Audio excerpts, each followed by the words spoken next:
How's it going, everybody? Welcome to the channel. This is Big Daddy Dave, and this is the 4th live stream here on Carpathian Countryside. No, not Carpathian Countryside. I gotta still get used to that. Hutan Pantai. How's everybody doing tonight? I hope you're having a fantastic day so far. Man, that's a great way to start off a stream right there. Just completely whiffing on the name of the map that you're working on. Oh, well.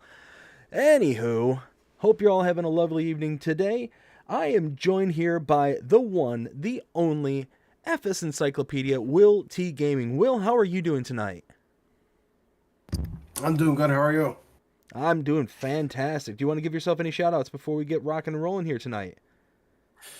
Yeah.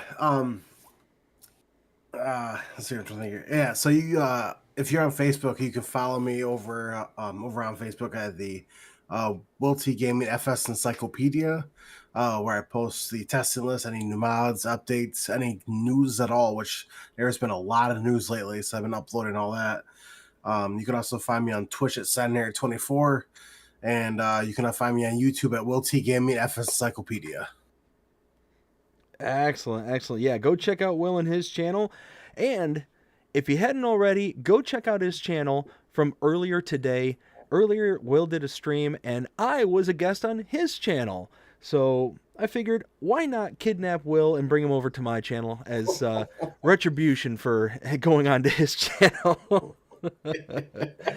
No, it was a ton of fun. Will had a great time doing it, and glad that you're here to join me here tonight. Me too. Let's see. So we've got Rail Fanning Jonah says, let the Christmas countdown begin. I know it's already December. Holy smokes. Where's the time gone? We got Philippa. How are you doing? Hope you're having a fantastic day so far. And Jonah, hope you're having a fantastic day as well. Says hi to Jonah. We got Jonah saying hi to Philippa. We got Pippa also saying, how is everyone today? Doing fantastic. How are you doing? Let's see. Also saying hi to everyone. Crimea River, how you doing? Hope you're having a fantastic day so far. Says hello, Philippa. How are you tonight? And hello to Rail Fanning Jonah. Philippa says hi to Crimea River and says I'm doing great. Thank you, Crimea River. Jody, how you doing, Jody? Hope you're having a fantastic night so far. Crimea River says glad to hear that, Philippa. Ken says what up, people? Ken, how you doing? Hope you're having a fantastic night so far. Jody says, how you doing tonight, BDD? I'm doing fantastic, Jody. Thank you so much for asking. Let's see. Crimea River says, hi, Ken. Having a nice, relaxing evening. Very nice. Ken says, nice warm afternoon around here. 24 degrees. I don't know what that is in Fahrenheit, but I will take your word for it that that is a warm temperature.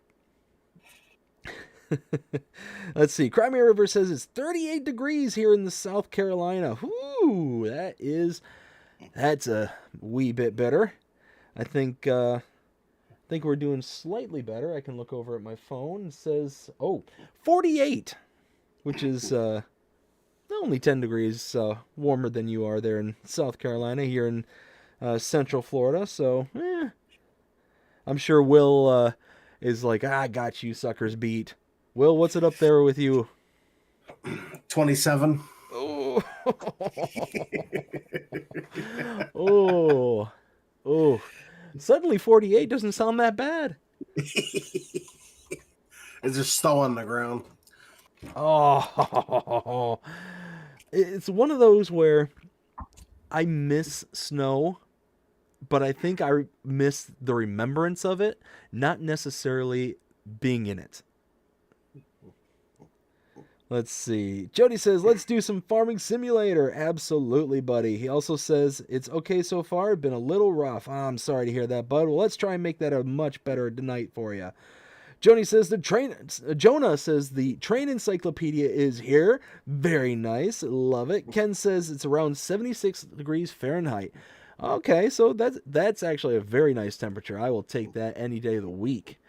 All right, so first thing we've got to do is figure out what to do around here at the farm. So I've got 2 fields worth of cover crop that I need to first plow into the...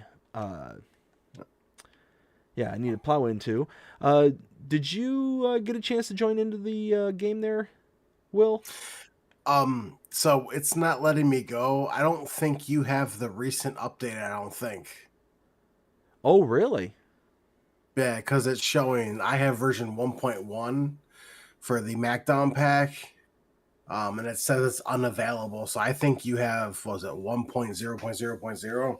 Oh. Well, shoot. I didn't even realize there was an update that was put out. Well, I do apologize. I guess we won't be able to play together, but we can certainly stream together. That's okay. Ah, I gotta be more professional here, I guess. Come on, BDD with man. BDD with the fail. Wah. Yeah, won't won't. Oh my goodness, what am I? Oh hey, helps all. Talk about professionality here. I'm sitting here getting ready to start plowing in the field here, and I got my ugly mug on the screen. Everyone's just looking at me. He's like, "Hey, is he doing something there in game? Are we gonna ever see Farming Simulator? It is tagged as live stream on Hutan Pantai, not Big Daddy Dave face cam. Although I hear people pay good money for things like that. Oh my gosh. What, a face cam? I don't know. I've heard of much weirder things, like those people who go on the what is it, like YouTube and whatnot, and they'll sit there and just eat. Like these, Oh yeah. I don't know Or what that's all about, but or show their feet. what is up with that? I What? don't Why know. is that a thing? Is that I really don't a know. thing? It is.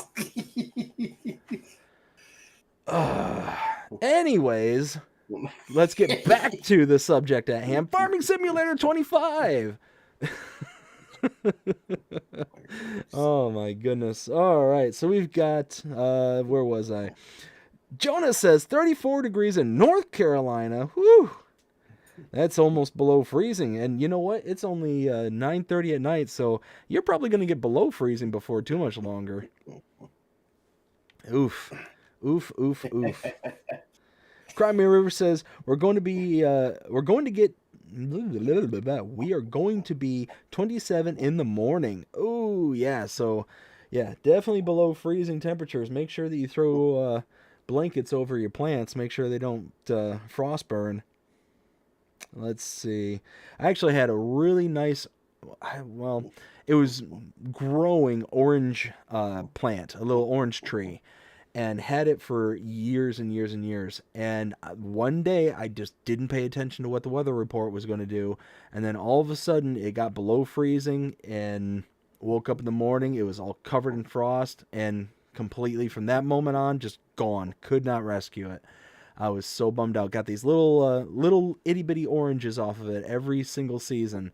And nope. Nope. Rip to the orange tree. Let's see. Ken says, "Are those updates automatic for console players?" I would have thought they would have been automatic, but No. oh no, something you got to No. download So manually.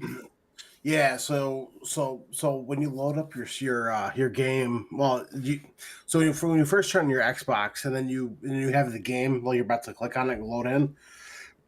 You have to hit down. Was it like the my Xbox controller's in the other room, but it's like the three lines. I think it's on the right side because you got like the Okay. triangle. Yep. And it'll bring it up because you can press it, to quit the game, so like restart it basically. And you got all those other different options. You go up to manage game card or whatever it is, and then you'll see over on the right hand side, it'll go down a list and you'll see updates, and then it'll either say 1, 2, or whatever. So you click on that. You can even just click on it and it'll search for updates and it'll automatically update it. So Gotcha. And that's under like the mods menu, or no. It's so hard to describe. Okay, so when you're at your home screen, like before you hit the A button on FS25 to actually have the game load up, right? oh, you're talking like on the main menu of the actual system itself. Yeah, yeah. Gotcha. Gotcha. That makes sense. Oh yeah, because it's technically its own independent like download from the Xbox store, from the console store, whatever you want to call Right. it. Correct. That okay, yeah, that makes more sense. Let's see. Dust Bunny, how's it going? Hope you're having a fantastic night so far. Says, evening, Mr. BDD, Mr. Jonah, Miss Philippa, Miss Crimea River, Mr. Jody, Mr. Ken. We're expected to be at 27 degrees later tonight. Oh my goodness. Yeah, you know what? I'll take my upper 40s. I think it might drop down to like mid 40s over those numbers. That's rough. Jonah says it's my birthday on Thursday. Very nice, Jonah. How old are you going to be there, bud? Let's see. Carmi River says, hello, Miss Dust Bunny. We got Dust Bunny says, I hope you a wonderful day, Mr. Jonah. Also says, how are you this evening, Miss Cry?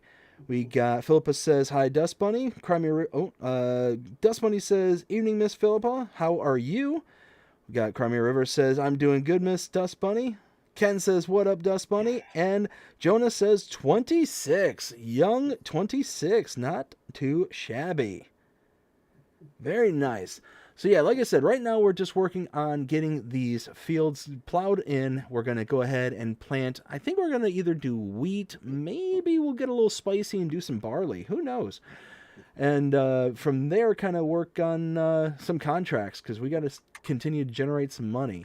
I was kind of contemplating about, getting a little wild, going a little crazy here and doing maybe like a root crop or something like that, maybe some red beets. But then I kind of got jolted back into reality once I realized, like, you know what? I've got the harvester, I've got the seeder. Like, I'd have to get all this special equipment. I'd have to get a planter, or I'd have to get some kind of like potato planter, something along those lines. And it's like, after getting all those things all said and done, having to get the ridger and all that stuff, it's like, you know what? Not really going to be worth it in the end this early on. I only have $114,000. Let's kind of reel ourselves back into reality and just kind of play it safe for right now. So, Will, what kind of things do you have going on in your farm? Do you have, 20,000 cows yet? No. Are you lying? No. No, I probably have 800.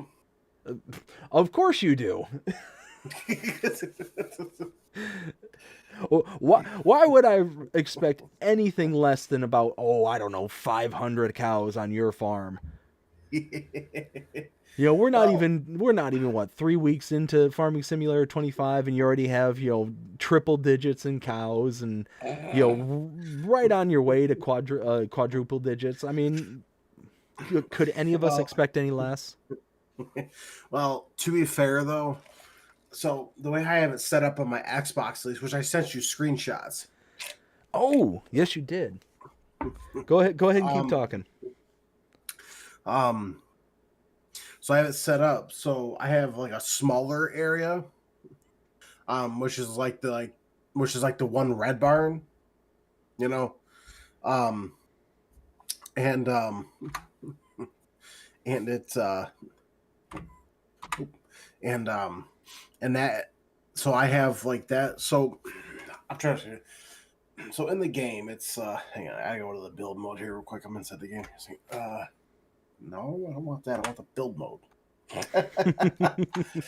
Okay. It's all those buttons that are available to you on PC. Yeah, right. Oh, can't do that either. I'm gonna scan this. Oh, okay. See, my mouse is blinking at me, so I gotta let it charge. But no, it's alright. It doesn't take that long to charge.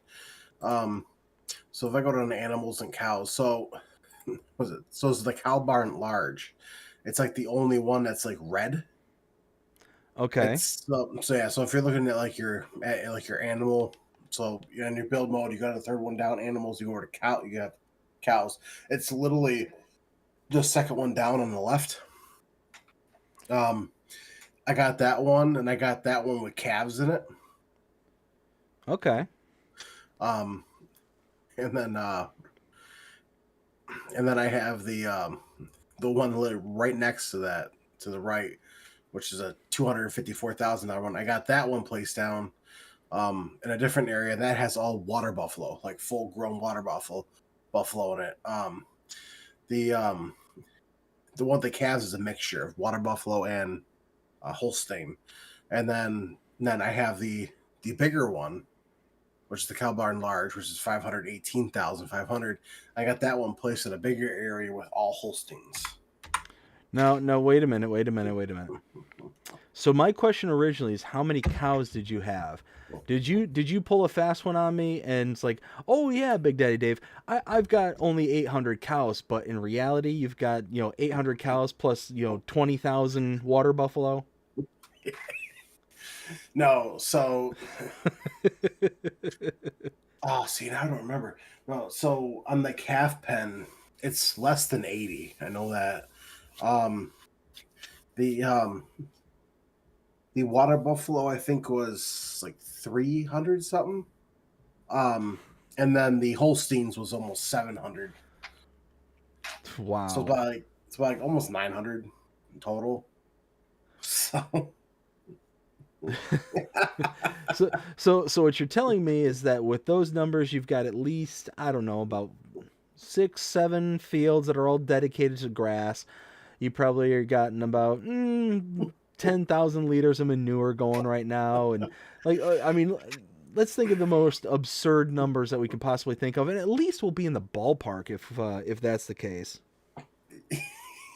well, it's funny because when I took the screenshots, I actually already took care of all the manure, so you're not going to see anything there. Um, but You're hiding it on us. oh, totally. um, it's actually funny. Bree actually wanted to play this game. Oh, really? She doesn't usually like to play games. I mean, to be fair, all she wanted to do was buy calves, Okay.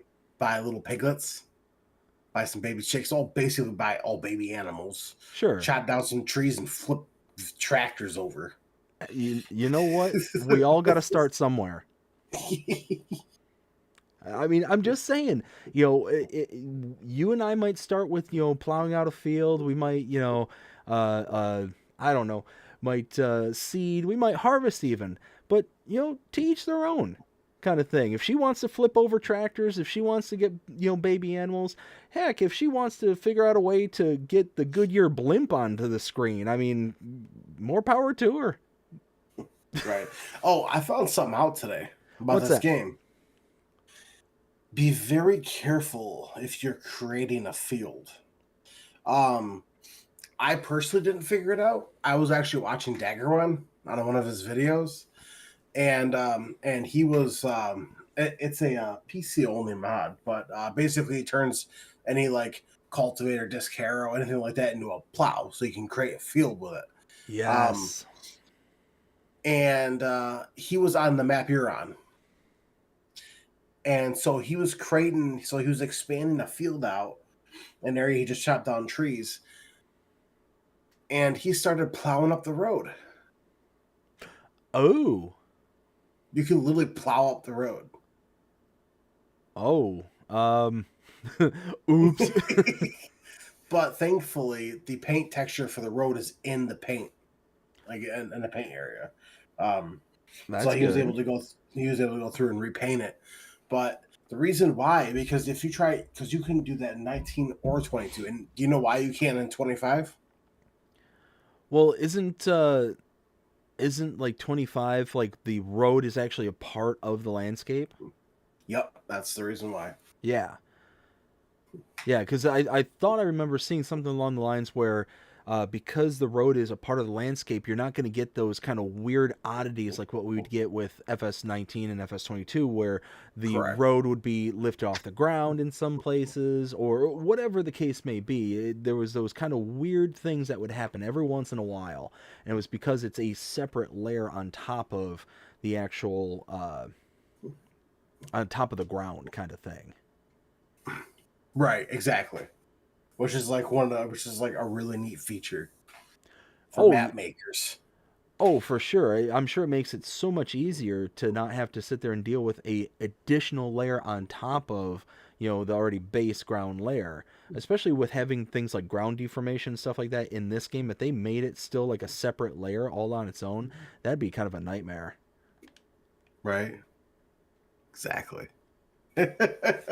Oh man, uh, I tell you what, it's one of those that I wish I was a little bit more talented when it came to like being able to be creative, because I would love to at least attempt to be able to make up some kind of map or some kind of something or other. But I know that if I ever were to try to do a map or do something like that, it would look somehow, some way, it'd look like stick figure.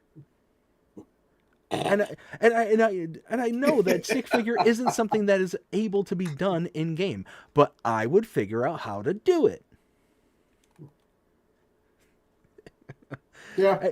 I would somehow figure out a way to be able to take pre-established mods, like all the basic stuff from Giants, and somehow, boom, it'd be like just one dimensional. It would just be flat and just be like, look like a little 2-year-old had drawn it. My daughter would probably be able to create something better than I could. I just don't have it. I know I don't. I know I don't have that ability to be able to just create from the ether some kind of some, anything, like anything. I'm just hopeless in that regard. But let's catch up with the chat here real quick. We got Dust Bunny says, not a whole lot, Mr. Ken. Anything special going on in your neck of the woods? Also says, goodness, Mr. Jonah, you're just a young whippersnapper. Jonah says, money, what's the money? I haven't heard that in forever. What's that, whippersnapper? Yeah. Oh yeah, no, that's one it's gone by the wayside in my lifetime.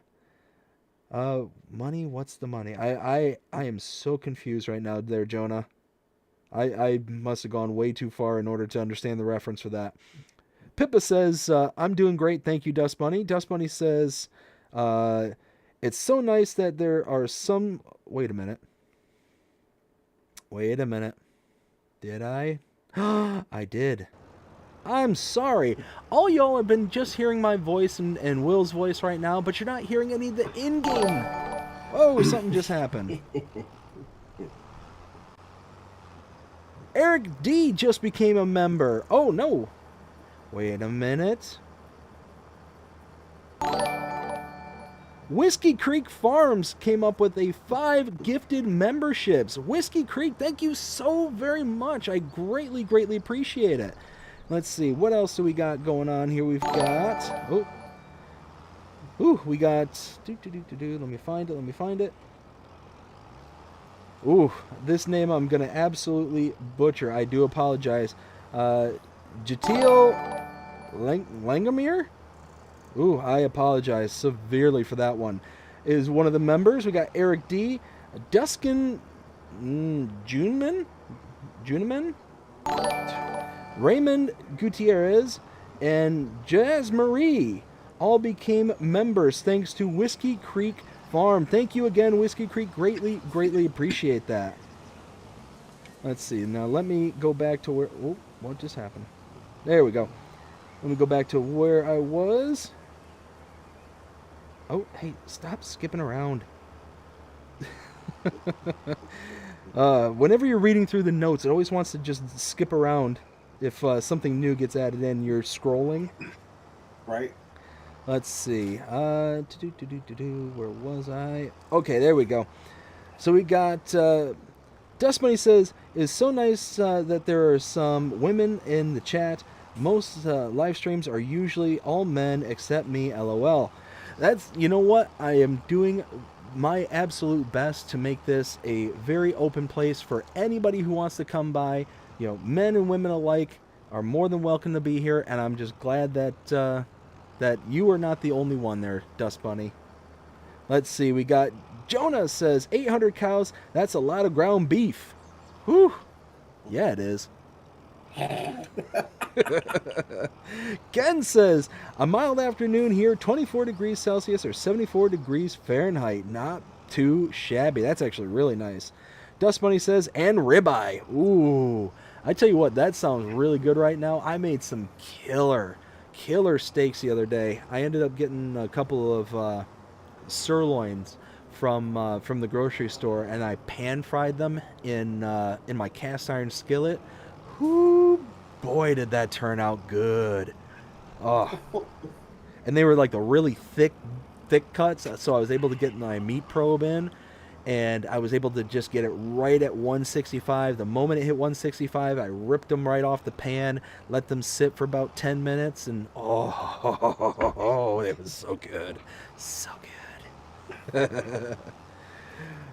We got, let's see. Dust Bunny says, Celsius. So, Mr. Ken, are you overseas? Yes, Ken is actually in New Zealand. He says, yep, I live in New Zealand. Again, I should just continue reading instead of trying to interject into the conversation, especially being so far behind. Let's see. Dust Bunny says, does that make you a Kiwi? Did I say that correctly? Jonah says, or 5,000 pigs. You know what? That's your next goal there, there, Will, is at least 2,000 cows and 5,000 pigs. 5,000 pigs. You know, I'm not a big pig person. Well, you need to... Oh, something just popped up. You got Goonbet. Oh, my goodness. Goonbet just became a member. Thank you so very, very much. And it looks like that was gifted by Rail Fanning Jonah. Jonah, thank you so very, very much. I greatly, greatly appreciate that. Let's see. So we got... Where was I? Talking about pigs. Yes. So that's your goal. I know pigs might not be your jam, but get on it. I mean, to be fair though, in 22 I had 1,200 pigs. Well, so then why are you saying that pigs aren't your thing?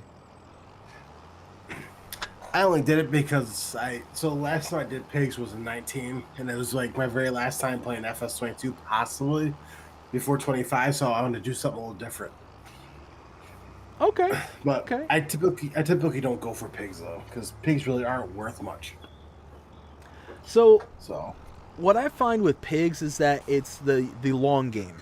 It's you've got to be in it for the multiple cycles, the multiple iterations, and you've got to pay attention to their age in relation to everything else that's going on. Because you can put in a whole bunch of feed, and eventually they start eating more feed than what they're actually bringing in revenue, kind of thing. Especially if you're buying stuff. So I put out a bunch of videos out there. It's the kind of the maximum values to be proposed for your animals kind of thing, where I kind of break that all down. But I was actually really kind of impressed with some of the results on that, because I really never did a deep dive into all the various different animals. And then when I did that, I realized, like, wow, there's some really funky kind of parameters going on, and it requires you to, and for a lot of them, to be able to go into those multiple iterations and multiple generations of those animals to be able to be profitable. Let's see. Ken says, yes, you are. You say it correctly. Dust Bunny says, it's already Monday in New Zealand, right? About 1:46 p.m. Close. 3:46 p.m. Whew.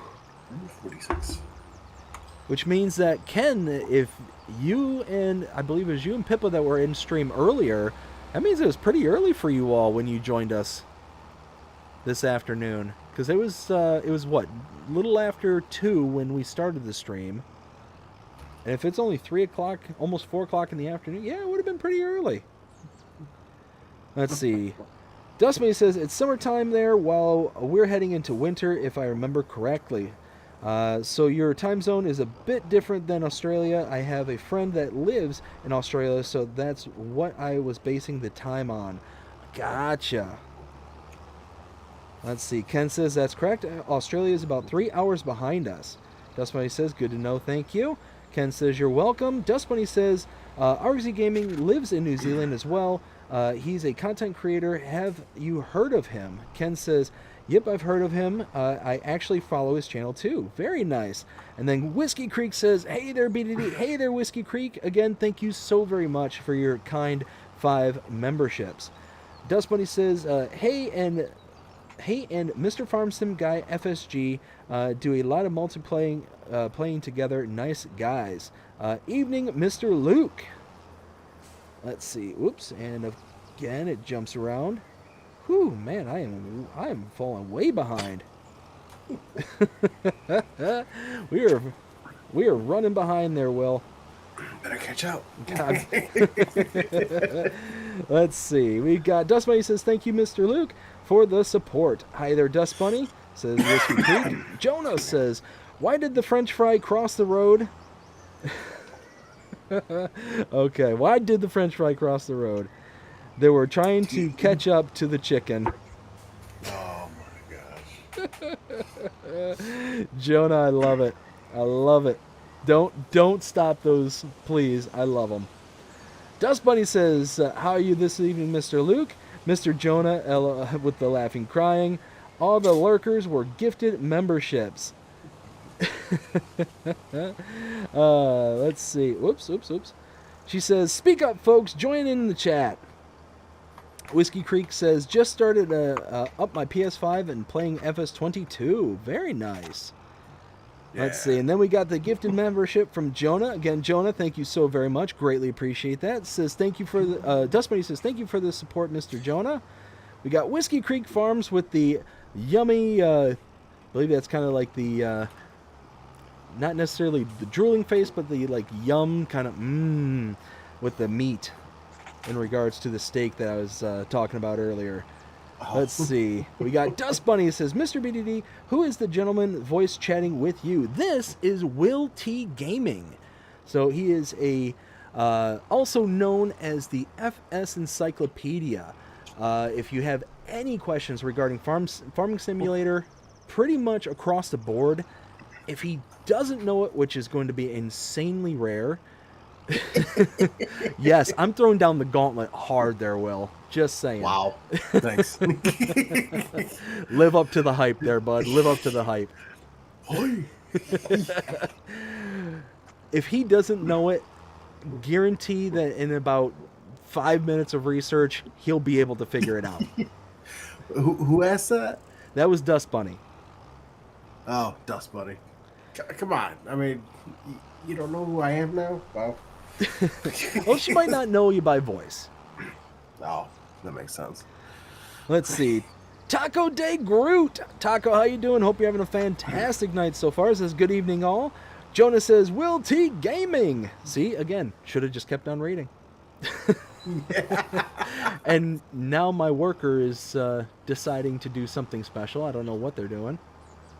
But they're doing it. They're doing something. Dust Bunny says, evening, Mr. Taco. Dust Bunny also says, thank you, Mr. Jonah. LOL. We all know it will take Mr. BDD a while to read my question. LOL. Yes, I'm catching up, though. I am catching up. Taco says, just joined. No idea what's going on. Well, right now we are just trying to work on some of these fields here on the farm. We're trying to clear up some of the... oilseed radish that we had planted in so we get that extra fertilizer state. We're joined here by Will T Gaming, so again, also known as the FS Encyclopedia, and we are just trying to catch up with the chat and see what everybody's up to here tonight. Let's see. Go for it. That name has actually stuck with me now. The FS Encyclopedia? Yeah. Well, I mean, I refer to you as the FS Encyclopedia. I'm sure that people refer to you as that because of your YouTube name. And pretty much everybody here in chat knows you as the FS Encyclopedia. So it doesn't surprise me that it's stuck. You know, there was actually a YouTuber. Oh, man. I should have sent you the video. I should have sent it to you. So now I gotta go back and figure which one it is. No, Looney Farmer. He was doing a mod review, and he stated he said a big shout out to Will T Gaming, FS Encyclopedia. Thank you for letting me know of this ahead of time. Oh, that's awesome.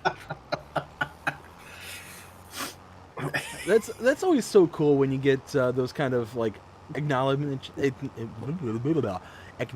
and shout outs from other other streamers, other players, and all that stuff. It's a really cool kind of feeling. I actually got one not too long ago from Mr. Sealy P in one of his streams, and I was like, whoa, that's so cool.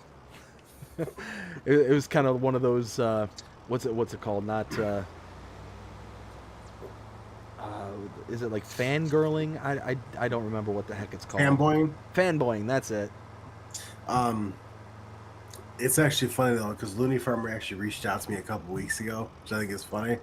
Um, he asked me on why my name is Will T Gaming FS Encyclopedia, and I was like, well, because it seems like apparently everyone thinks I work for Giant Software. That's what I said to him. Well, when you've got the wealth of knowledge when it comes to FS Encyclopedia, it's not a far leap to assume. And and then he literally replied back not even 2 minutes later, asking if I know like what is going on, if there's a patch coming out soon. And I said yes. In the next week there'll be a patch coming out. It's gonna be patch 1.3.0.0. Just keep an eye out. Literally a week later, just as I said, patch 1.3.0.0 comes out. He messaged me and goes, "You sure you don't work for Giants?" I was like, "I don't." Okay. I tell you what, it's one of those where Giants could use like people like this on the inside, like somebody like Will himself, to actually be a part of their company, because the amount of knowledge that you have. What is my worker doing? My worker needs an adult.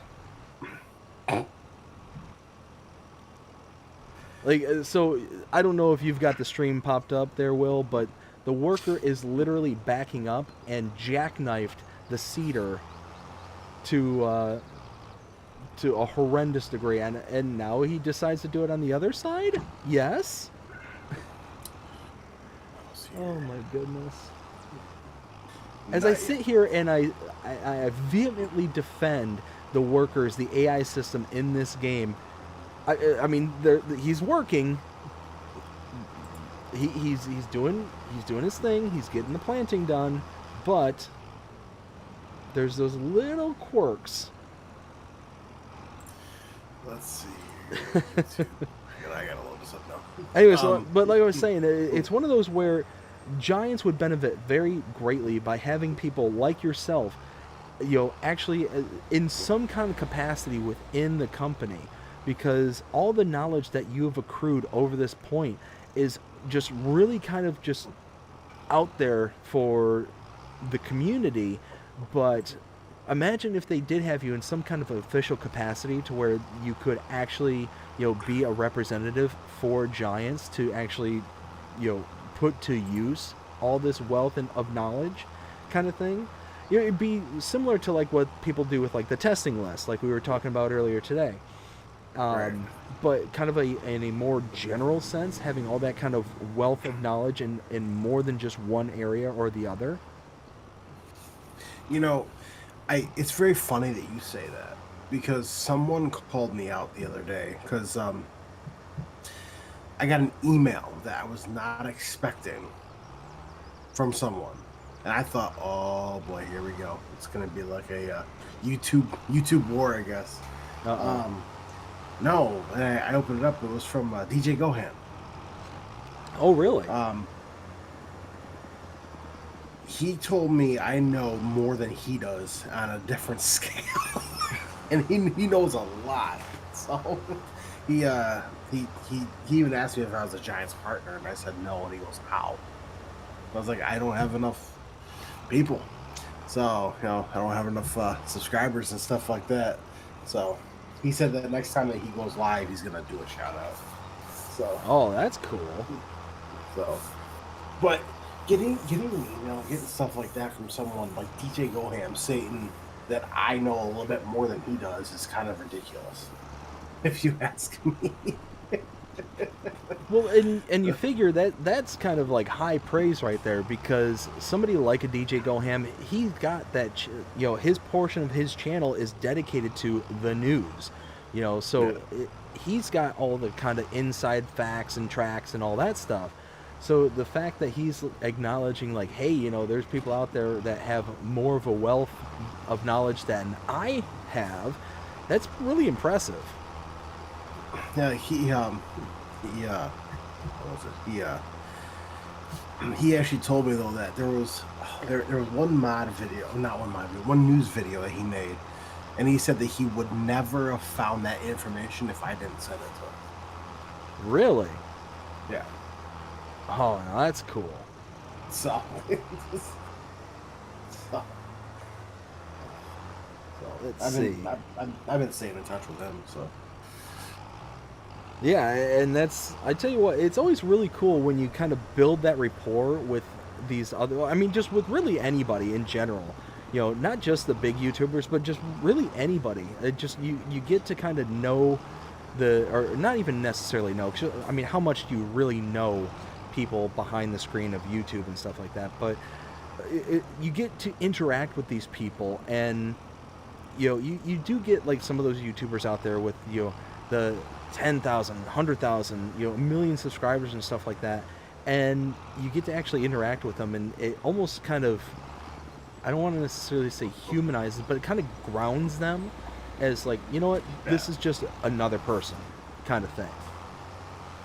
Oh yeah. Oh, that reminds me. Speaking of that, you know Icus, right? The modder Icus. Yes. Yeah, he makes a bunch of American playthroughs. Um, he plans on converting all of his mods over to FS25 from FS22. Um, he said once he's done, he's got 3 more projects, and then he's gonna be working on a project I suggested to him. So I'm kind of Really? excited for that. Yeah. So I'm kind of excited for that. So Oh, that's cool. yeah, it's like a, Can you divulge what the project is, or? so it is like a commodity shed almost. So basically, so you have like it's one big building. So on like the one side you have like different areas that you can like dump stuff to make TMR. Basically, you can hold stuff in there, and then there's a lower area where you can drive like the feed mixer through, park it, and then you can actually load up and like make your TMR that way. There's also going to be like a machine in another area of the building that you can it'll make it automatically for you, and then you can just pour it up and unload it. You just pull out. So I'll see if I can find a building very similar to what he's been making. I'll see if I can find the exact same one I sent him. I'll send it to you. Yeah, definitely. That's definitely sounds really nice. I'm trying to load FS22 right now, and it does not want to load. It's like taking ages. Oh no. You know, I had an issue with like that with FS19. I tried loading it up at one point or another. And I think it was because I got a question from somebody, and I'm like, oh, you know what? Why not? I still have it on my system. Let me fire it up and see. And when I did, it wouldn't load for nothing. I mean, it took probably an hour, and I literally just walked away and just okay, let's see if I come back, he'll have done anything. No, like it was just sitting there and loading and loading and loading. It's like, oh, you know what? I ended up replying back to him. It's like, hey man, so sorry, but nothing I can do. I tried figuring it out for you, but nothing I can do for you. Let's continue to catch up with the chat here. We got Dust Bunny says, don't worry, Mr. Taco. Nobody really has an idea what's going on. I mean, we're just here to have some fun. That's what's going on. Let's see. Groot says, good, my type of people. That's, yep, exactly. Ken says, about 9 a.m. BDD. Oh, okay. So it wasn't terribly earlier. That's certainly later than I thought it would have been.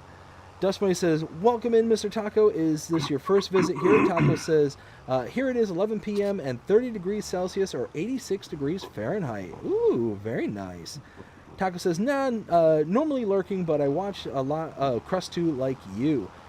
Oh, very nice. We got, Ken says, that's warm, Taco. Yeah, that is actually pretty nice weather. Let's see. Dust Bunny says, don't be shy. It's a lot more fun if you just jump in and start chatting. Taco says, Ken, that is fresh. Normally it is in the 90s. Woo! Taco, where are you in the world there? Just out of curiosity. Also says, Dust Bunny, I comment a lot. Normally with live streams, I have to work. Well, I'm certainly glad you're able to make it in here with us. Did I get this all? Ooh, don't. go running over somebody's sunflowers? Oh, not quite. Not quite everything planted. Don't know what happened there. A little chunk right down here at the end just didn't get planted. What are you doing to me, worker? Like I said, I sit there and I defend them. I'm like, oh, the workers are so great, they're so cool. And then it's like, nope. We'll teach you to defend us. Let's see. Ken says 30C, that's really hot here, LOL. Taco says, Ken, yeah, but I live in the Caribbean. Oh, okay. Let's see. Ken says suntan all year round, LOL. Benji, how's it going? Hope you're having a fantastic day, says Nanu. We've got Tacos says no locals go into the sun, only tourists looking like lobsters. Oof.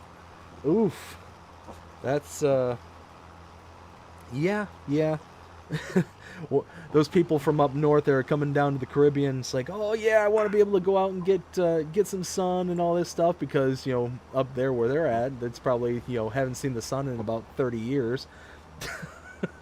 I remember when I lived in Michigan, and you could go literally months during the wintertime without seeing the sun. It's always overcast. It's always just dingy and just kind of bleh, kind of right. Weather. And you being in New York, I'm sure you know exactly what I'm talking about. It's just kind of overcast and cloudy. There's not really much sun, kind of thing. So even if it's cold and nasty out, kind of like the really bitter cold, those days when you get the sun, it's like, oh, this is a treat. This is a treat. Oh yeah. Let's see. Oh, go for it. Yeah, I didn't even want to leave my house today, honestly.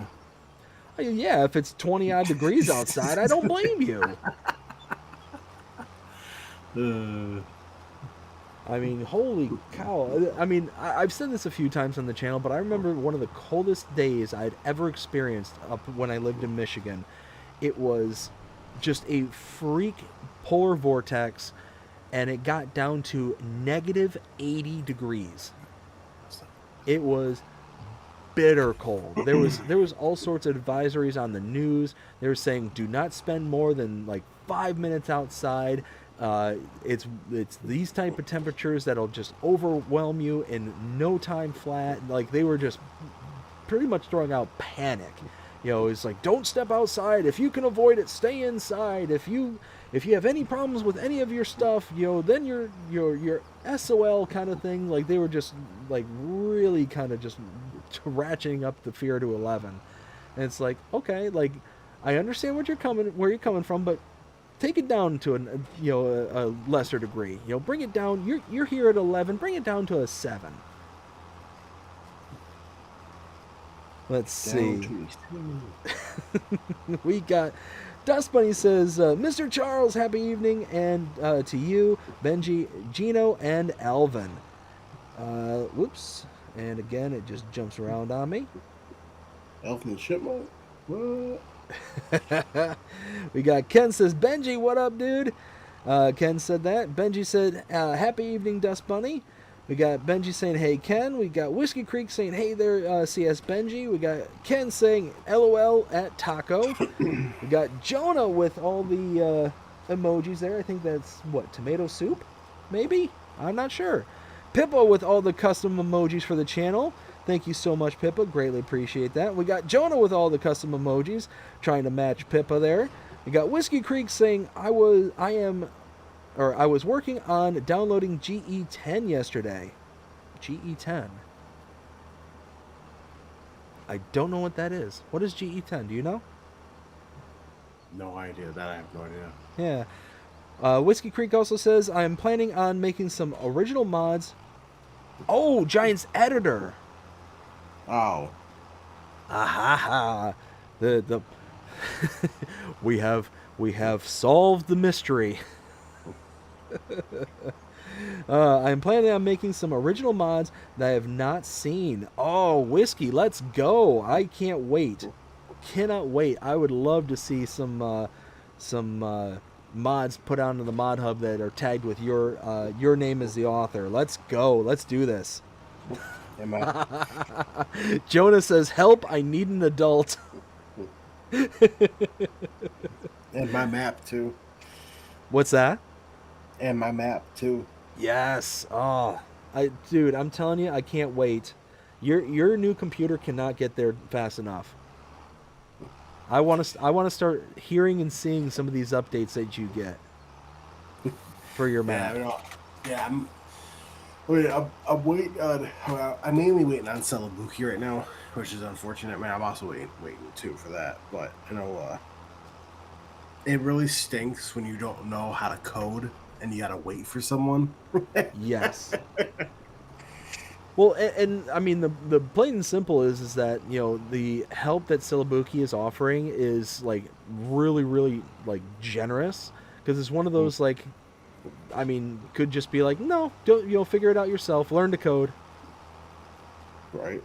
kind of thing. But it sounds like he's been more than willing to help out and to offer guidance and to do all that stuff. So I mean, it's rare when you get to meet those kind of people in any space. People who are willing to sacrifice their time to kind of pay it forward, kind of thing.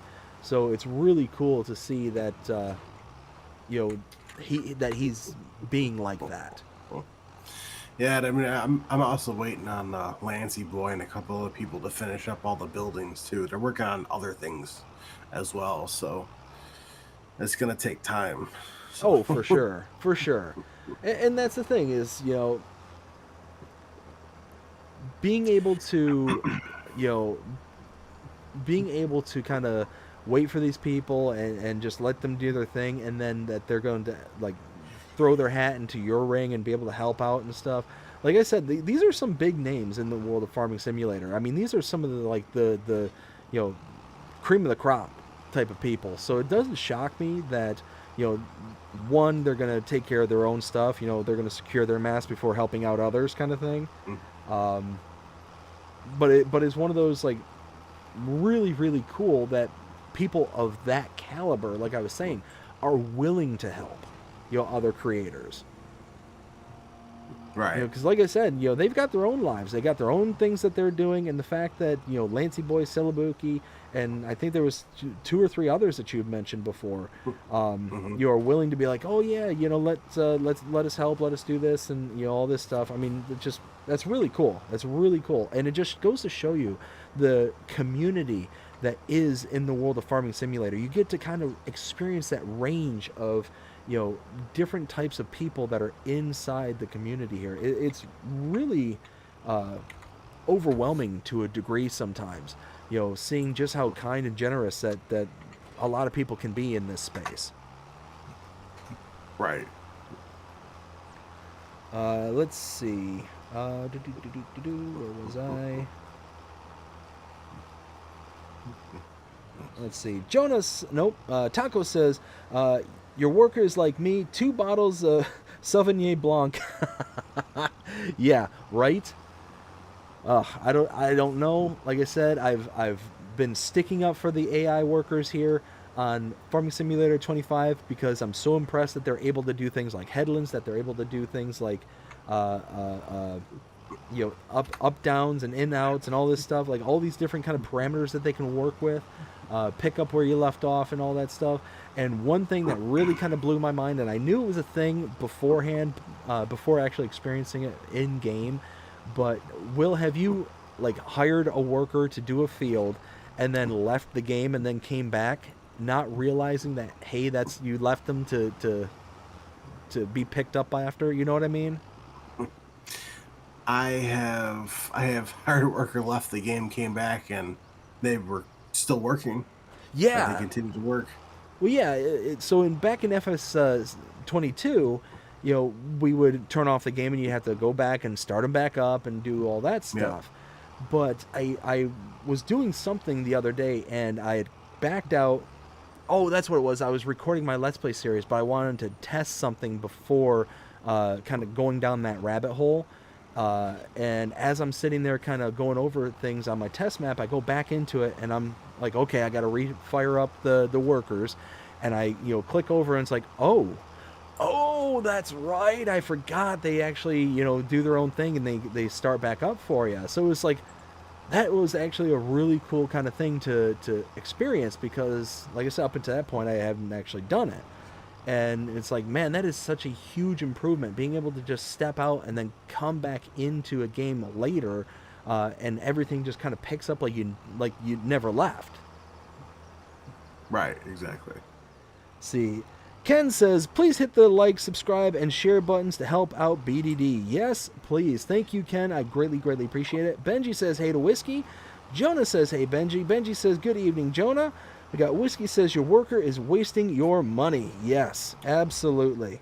One of those that I'm hiring them simply so I can sit here and keep up with the chat for the time being, but we're definitely going to be firing them before too much longer. Let's see. Crimea River says, I left the chat and found Will T and subscribed. Oh, very nice. Oh, appreciate that. Thank you. Let's see. Dust Bunny says, Miss Crimea River, are you having fun playing the game? Jonah says, I took down a channel that had 800,000 subscribers for stealing my content. Yes. So Jonah was telling me about this behind the scenes. Somebody was pilfering other people's content and did not, didn't ask for permission and stuff. So he ended up putting in a copyright claim. Good on you, Jonah. Absolutely good on you. Let's see. And actually, I had my own experience with this. Now, mine wasn't certainly an 800,000, subscriber channel. Mine was like only like a dozen or so, but somebody had actually stolen my channel art, the BDD Gaming logo, and I just so happened to come across their channel one day, them using my channel art, and put in a claim with YouTube, said, hey, this is something I paid for. I don't appreciate somebody, coming by and, just pilfering it from me. Is there something can be done? And yeah, they ended up axing the channel. So one of those, like I would have been just fine with YouTube saying, hey, change the logo. But they obviously went to the nth degree, which again, I also don't blame them for that either. Let's see. Dust Bunny says, there are crooks everywhere, Mr. Jonah, unfortunately, 100%. Crimea River says, Miss Dust Bunny, I am having a blast playing it. Excellent. Dust Bunny says, which map are you, do you like the best? Taco says, BDD, who's your chat partner? I want to subscribe to his channel. This is Will T Gaming. If you haven't yet, check out his channel. It's really good stuff. He started doing mod reviews via live streams. We also did a live stream together on his channel earlier today, where we... I'm sorry? For a broadcast. Yes. Yes, so if you're wondering the title, it's called The Broadcast. Go ahead and check it out, where we just ended up just kind of chatting about Farming Simulator 25, mods, and just all sorts of various kind of ins and outs of FS25. I had an absolute blast doing it. Let's see. Where was I? Oh, where did I leave off?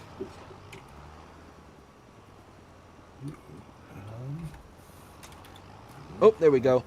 So yeah, go check out Will. It's Will T Gaming, and in brackets, it's FS Encyclopedia that follows it.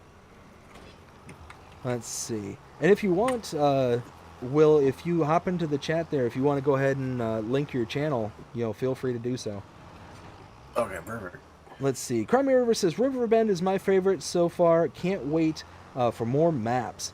Yes, 100%. So one of the maps that I'm really chomping at the bit, really chomping at the bit to get a hold of is the new Calmsden Farm.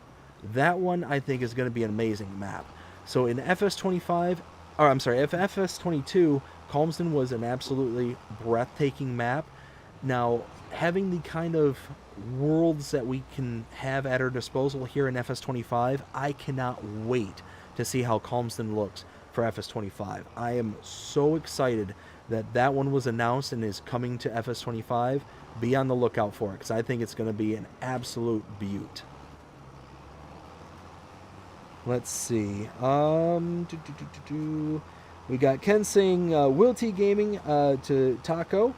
We've got Dust Bunny says, Mr. BDD or Mr. Will T Gaming, can you please post your YouTube channel here? Yep, nope, there you go. See, Yep. I predict the future. If only I could predict the lottery numbers, then it'd be a good day. It's already a good day. What am I saying? It's gonna be a good day. Yes. Dust Bunny says, I like Riverbend as well. Haven't opened up Hutan.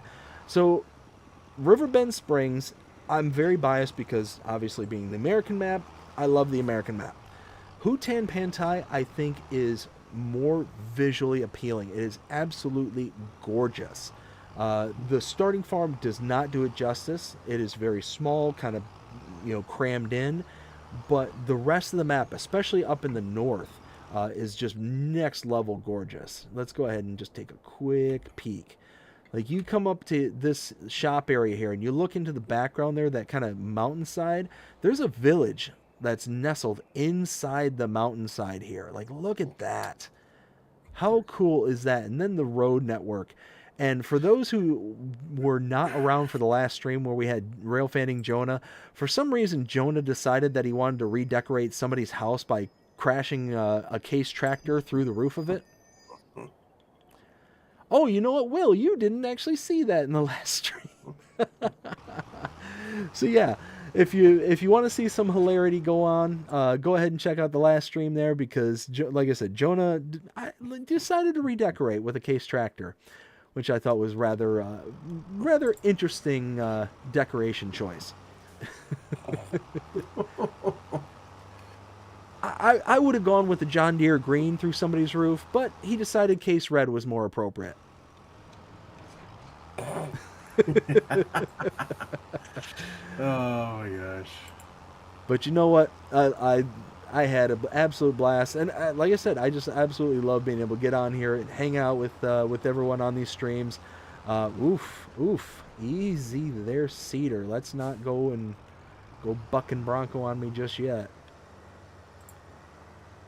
Let's see. Let's keep on keeping on here. We got Gotta wait for this to load. where is okay.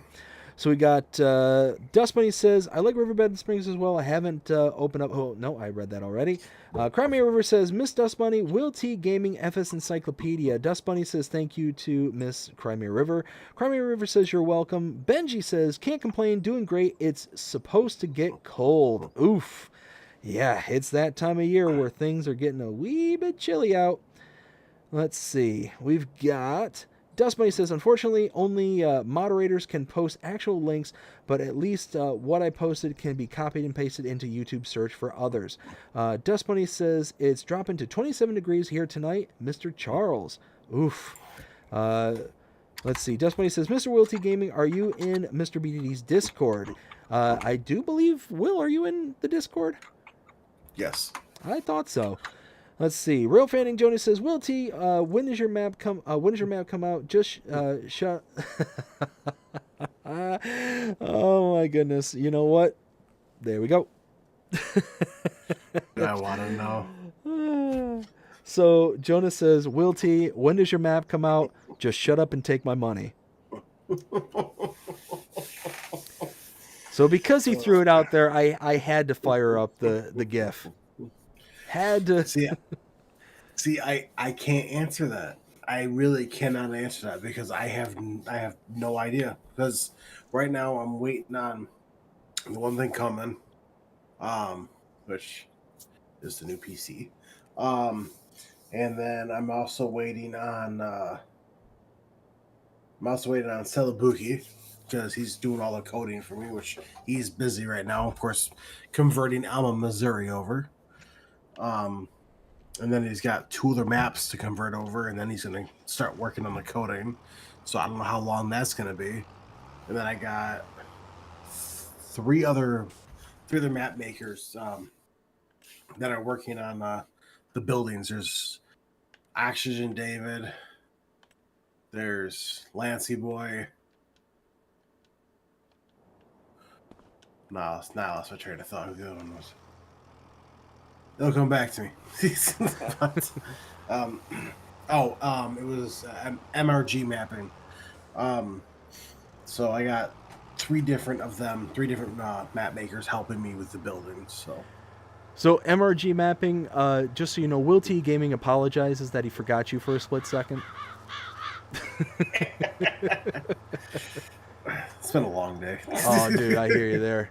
Now, hold on. Before we get going with this, look at this scenery right here. Look at the low fog, the dense fog levels here in the kind of nooks and crannies of the valleys here on Hutan Pantai. That is just incredible. Like, wow. I love it. I absolutely love it. We were talking earlier in Will's stream about what our favorite features are and how I couldn't personally give what my favorite was, because my favorite is more of the, really, are you just gonna like get around me and then jam on the brakes? Are we gonna do an insurance scam here or something? Yep, totally. Well, there was a van that just made their way around me, and then after they went around me, they jammed on the brakes. Like, all I saw was brake lights. I'm like, is he just gonna, you know, let me rear end him? Are we gonna have to swap insurance? you can tell that I watch way too much dash cam videos. As a matter of fact, I watched one here recently. It was a woman up in New York. She was on the cell phone with boyfriend, husband, not sure, and all of a sudden this person whips out in front of them and then jams on the brakes.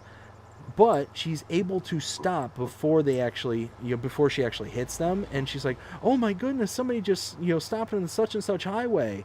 And all of a sudden you see the reverse lights kick on, and then they just slam into the front of her. And obviously she's, shaken up. She has no idea what's going on.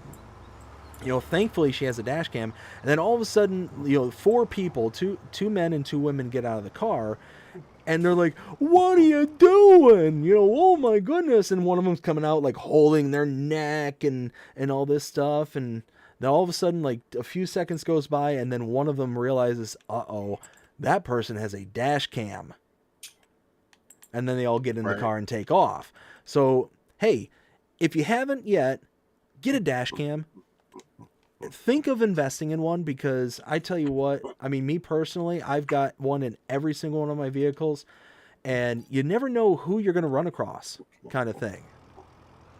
You never know what kind of scam. I mean, even, taking scams aside, let's just not even throw that into the mix. You never know when you're going to actually need it.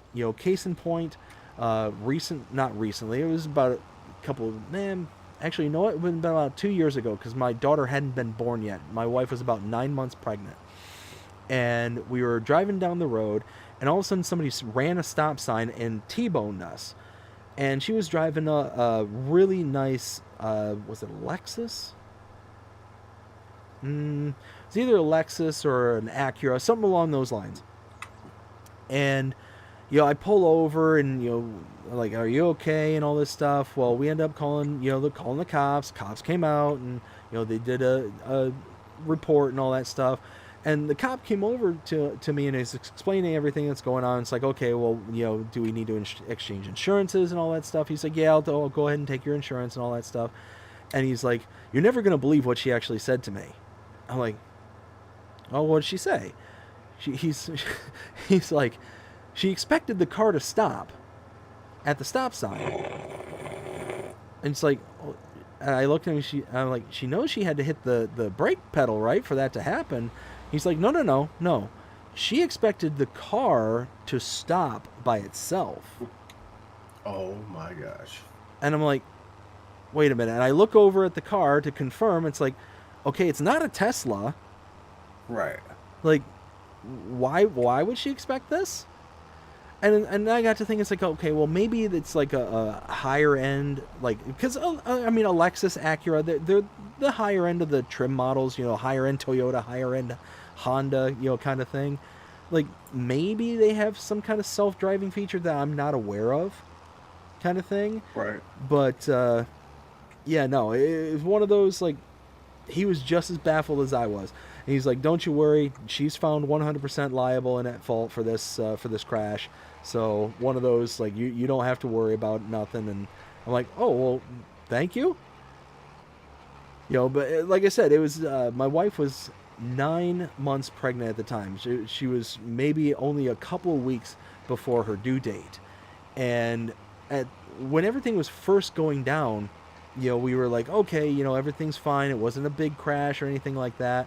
And then my wife, because she's a very much a worrier, very very much a worrier, and she all of a sudden started thinking like, oh my goodness, what ifs? Like that's her whole world is revolving around what ifs. And she's like, well, what if something happened to the baby and all this stuff. And I don't blame her one bit. It's one of those that was our first kid. We've gone through IVF and all that stuff, years upon years of heartache and headache up until that point. She's like all of a sudden she's thinking the worst of the worst kind of thing. And like I said, it's not like we got like absolutely destroyed at 80 miles an hour kind of thing. It was supposed to be a two-way stop, and she didn't stop, and at most she hit us at like 25 30 miles an hour kind of thing, like not the worst thing in the world. And they ended up asking us, the cops, like, well, do you guys need an ambulance or anything like that? And at first I was like, no, we're fine, should be okay. And that's when my wife kind of came over to me and she's like, I'm worried, I'm scared, all this stuff. I'm like, all right, calm down. They asked if we wanted an ambulance earlier. Let's have you at least checked out, kind of thing. And sure enough, I go back to the officer, the one that was kind of being more open and cordial, and it's like, hey, you offered to bring an ambulance here earlier. My wife's 9 months pregnant, and she's kind of really worried at this point. Is there anything, like, can an ambulance actually do like a quick exam and stuff like that just to rule anything out? And it's like, you know what, if it makes you feel more comfortable, then yes, let's just get an ambulance over here. We'll figure it out from there, kind of thing. And yeah, they ended up getting the ambulance over, and they couldn't do much on the side of the road other than just to confirm that there was heartbeats and stuff, but that was pretty much all they were able to do, kind of thing. So they're like, we recommend that you go to the hospital just to make sure that everything's kind of rolled out at that point. Like, you know what? There you go. Let's go and do that. So we ended up going to the hospital. Everything was obviously fine, not a big deal. But it was just, all that to say, get a dash cam. I know I kind of trailed off there, but if you can, invest, because it's one of those that you never know how it can save your butt. Right. And like I said, I've had experiences with scammers before. Somebody, I was riding with my dad, and it was a 2-lane left turn lane, and the person, so my dad was in the right turn lane, or the right lane of the both left turn lanes, and this person was in the far left lane. And as we're going around, all of a sudden this person kind of merges in front and clips my dad's van. And all of a sudden the guy's like, oh, I know that he hit me, kind of thing. And it's like, no, no. And unfortunately my dad didn't have a dash cam, so it was his word against, our word against his. And he ended up, fighting it with insurance and all that stuff. And the insurance didn't take any responsibility on either side, so my dad had to put the claim in to fix up his car, and not the guy's car, to fix his van. But basically, both the insurance companies said, oh, it's his word against yours, and vice versa, so, nothing we're going to do. It's basically just kind of go from there, kind of thing. Because basically everybody was pointing the finger at everybody else at that point. But had he had a dash cam, which after that experience, he got one. I mean, that was one of the first things he did after that whole fiasco. Right. Yeah, I mean, I told Bree that I want to get her a dash cam, and me a dash cam eventually. And you know what? You don't need like the fancy dancy kind of thing, like the hundreds and hundreds of dollars one. Like, start out cheap. Start out with something that's just $50-$60. It doesn't have to be fancy, and even those ones are really, really good. They got decent picture quality. You just need to be able to show it to the police officer and say, look, this car, obviously at fault, and here's the circumstances, kind of thing. Because, like I said, it's one of those, you'll be shocked on just how handy it can come in for you. Even if somebody isn't necessarily even if somebody isn't necessarily trying to lie, they could just not, from their perspective, could just tell something that isn't necessarily the reality, that isn't necessarily the truth. It's more the whole quote unquote their truth kind of thing. Right. But yeah, like I said, one of those that I will forever and always shout to the rooftops, invest in one.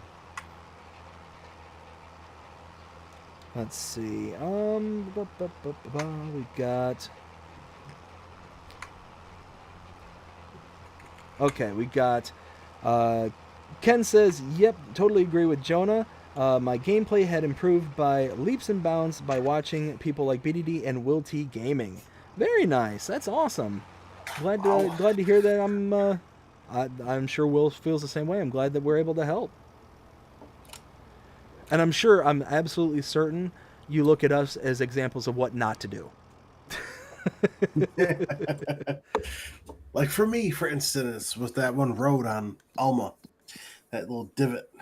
Oh yeah, I almost forgot about that. I'm just very, very thankful though. Very thankful that with FS25, I don't have to worry about that no more.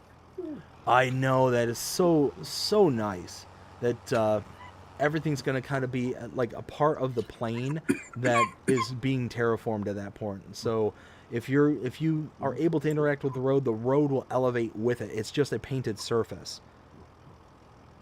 Exactly. Let's see. Jonah says, lottery numbers are 12, 5, 34, 56, and 9. No, Jonah, you're lying. I know you're lying because you don't live in the future. Ken and Pippa live in the future. They can tell us the lotto numbers. You cannot. It's already Monday where Ken and Pippa are. So it's one of those, they can see the future. You cannot. Taco says, is that Will T Gaming FS Encyclopedia? Yes, Mr. Taco, says Dust Bunny. Nacho Cast! How's it going? Hope you're having a fantastic day so far. Says, hi, guys. Let's see. Dust Bunny says, hello, Mr. Nacho. Got Jonas says, I'm never going to get a lie. Oh, I'm never going to get to live it down, am I? No. You're not going to be able to live it. When you take a tractor and literally redecorate somebody's front living space, that's something that's going to follow you around for a little while. Just saying. But you know what? It's all in good fun. Let's see. Yeah, oh yeah, absolutely. a little gentle ribbing every once in a while is not the end of the world. Right. Let's see. Taco says subscribed. Very nice. I'm sure Will is greatly appreciative.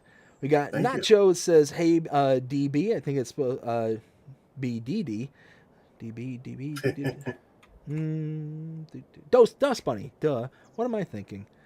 Let's see. Will was able to put his link there in the chat. So like I said, go ahead and check that out. We got Ken says, nope, Jonah. See? Ken knows. Crimea River says, I totally agree with you, BDD, on the beauty of Hutan map. Oh, it is a beautiful map. Absolutely gorgeous. But like I said, I'm biased. As an American, I want to, I want to play on the Riverbend. I want to have that as my number one because I'm an American. I'm going to be biased. I will wholeheartedly own those biases. Let's see. Crimea River says, nope, Dust Bunny says, thank you for the link, Mr. Will T Gaming. You're welcome. Luke says, hello, everyone. Luke, how you doing? Hope you're having a fantastic day so far. We got, Will T Gaming says, you are welcome. Got Ken saying, hey, Luke. Dust Bunny says, evening, Mr. Luke Marshall. A Whiskey says, he is in my Discord, 100%. We've got Benji saying, hey to Luke Marshall. We got Dust Bunny says, thank you to thank you to Mr. Whiskey Creek. Whiskey Creek says, hey there, Nacho. We got Benji saying, Nacho! Nacho saying, hey, Whiskey. Hey, Charles. We got Ken saying, hey, Nacho. Jonah says, it's Jonah approved. Nice. Let's see. Dust Bunny says, I'm not a fan of the low-lying fog. Okay. You know what? That's the great thing about this game. To each their own. That's the great thing about it. I might like it. Other people may not. To each their own. Exactly. Luke says, yeah, I saw that one. Jonas says, if you like videos like BDD's is if you like videos like BDD is talking about right now, check out the Wham Bam Dash Cam. Yes, Wham Bam Dash Cam. That is a really good channel. You got Wham Bam Dash Cam, Wham Bam Tesla Cam, Wham Bam. There's like practically dozens of different Wham Bams. But if you just type in Wham Bam and Dash Cam, you'll come up with all the subcategories as well. Dust Bunny says, Mr. BDD, does your dash cam record behind you at the same time as recording in front of you? So I do have one that records in front and behind in both of my vehicles.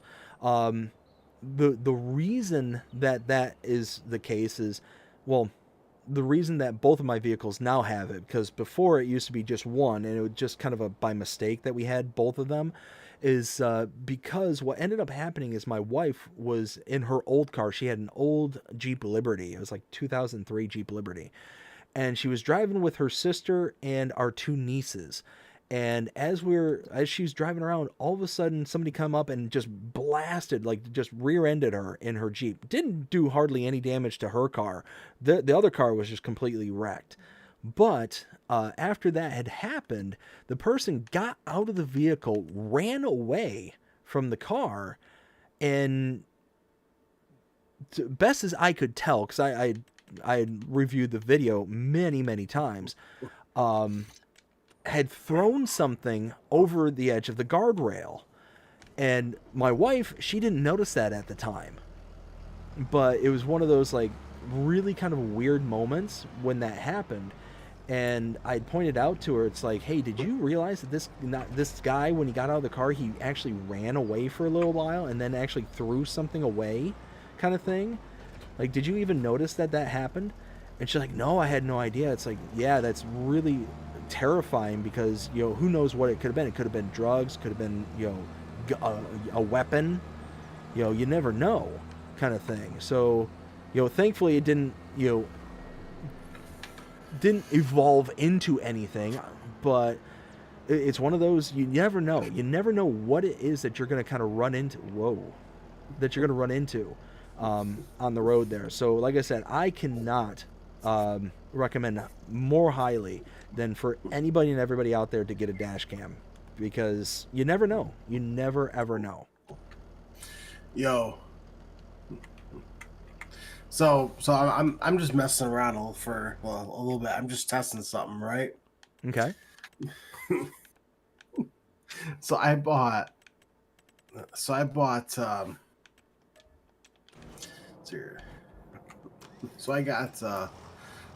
field 3, 4, well, no, 3, 4, 5 because I was starting in New Farmer, right? Okay. So I put all 3 of those together to make a cow barn, right? Just within those 3 fields holds 373 cows. You need to up your game there, bud. It sounds like you're doing child's play. I thought you were the Will T Gaming. I thought you were Mr. 6,000 cows. I'm not done yet.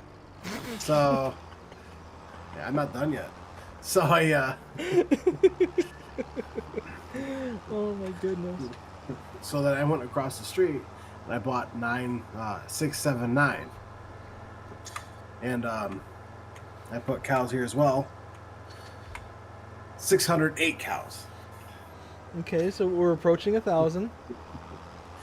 So then I went ahead I'm not even done yet either. And then I bought field 25, 23, and 24, all the way at the top. 3 massive fields. Well, number 24 is pretty big. The other 2 are about medium-sized fields. So there's a little dirt road that runs in between, but I own that because I own all 3 of them. I created that entire thing with a cow pen. Oh my goodness. Just because I want to see. I'm curious. 1,400 cows. Oh my goodness. So yeah, you're well over what, 2,500 at this point almost? Yeah. Oh my goodness, Will. What are we gonna do with you? Uh, Oh my goodness. Oh my goodness, and I keep canceling it. Ooh, I should try this field next, actually. Yeah, I should try this here. Let's try this one more time, shall we? Okay. Now, go to the map. Where is this Oh, it's up here. Okay, so I just bought 38, 36, and 37. I'm about to see here. I'm pretty sure that it was Ken Adlam who told me, hey, why are you struggling so hard with these Deadwood contracts? Why don't you just buy a chainsaw, and instead of trying to, use the leased equipment and all this stuff, why don't you just go ahead and, use a chainsaw instead of doing it the hard way? Because these forests are so thick on this map. So, big shout out to Ken Adlam. Ken, thank you again so much. I greatly appreciate that suggestion because, yeah, this is the way to do it. If you're doing Deadwood contracts, don't bother using the equipment because, holy cow, trying to get back in here on these hills and slopes and stuff, no. But I need to put the stream on pause for a moment. I got to go help my wife out real quick. I will be right back.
Wrong button. Now we're back. Will, you still there? Oh yeah, I'm still there. All right, beauty. All right, let's catch up with the chat real quick, and then we will move on to the shout-outs and channel stuff that we have to do. So, let's see. I think we left off. Yes, Whiskey Creek says, how was everyone's Thanksgiving? It was fantastic. Oh my goodness, I ate myself silly. Wow, the turkey, the ham, the stuffing, the potatoes. I made probably the best gravy I've ever made in my entire life this past Thanksgiving. My wife, which is very uncharacteristic of her, made extra pan drippings for the turkey. And what ended up happening is I used those pan drippings, obviously, and I ended up having a batch of homemade chicken broth that I made. And I ended up taking the drippings from the turkey, mixing it with the chicken broth that I had, the homemade chicken broth. And after that, I used cornstarch to thicken and season it to taste. Wow, was it so good. So good. So good. Oh my goodness. But I also made some homemade cranberry sauce. Wow, did that turn out amazing. Absolutely delicious. How about you, Will? How was your Thanksgiving? It was all right. I had 2 dinners. Oh, so not satisfied with one, got to go with the two. That's, hey, Oh yeah. you know what? This whole stream I've been basically saying that Will is an overachiever. There we go. Yet more proof. Thanks, man. Hey, you know what? I'm not satisfied until you have at least 6,000 cows and 20,000 pigs. Get to work. And for those keeping track, yes, I did increase it. Let's see. Wow. Dustbay says mine was peaceful and relaxing. Very nice. Whiskey Creek says, and I am in the past. Yes, yes, you are. Out there on the West Coast, we got Luke says, "Hey Will, you are crazy." I'm not crazy. Let's see. Jonas says we will probably get at least $5 on eBay for. We'll probably get at least $5 on eBay for Will T. In all fairness, I think we get a little bit more. I think we get a little more. All that farming simulator knowledge is valuable. I'm staking on it. Let's see. Ken says, we all know that Will T Gaming doesn't like doing contracts. That's why he buys up all the fields, LOL. Yeah. You gotta be able to get that contract list clear one way or another. Will chooses just to buy them. Just to buy the fields outright, and then you don't have to worry about a contracts list. It's like, you might as well just get rid of that whole tab. Let's see. Wow. I mean, that would explain why I can't do anything. I don't own this land. Benji says, "Is everyone ready for Christmas?" Oh my goodness, I've been ready for Christmas since 3 weeks ago. Right. And seriously, this year was the very first year where we actually put out Christmas lights before Thanksgiving. So I am the first person on my whole entire block that has Christmas lights, and have been running them since before Thanksgiving because of my wife. I wouldn't have. I personally wouldn't have hung them. I wouldn't have put them up. My wife's like, "Will you put up the lights this weekend?" And it's like, yeah, I guess so. Sure. Let's see. Luke says no. Jonah says yes.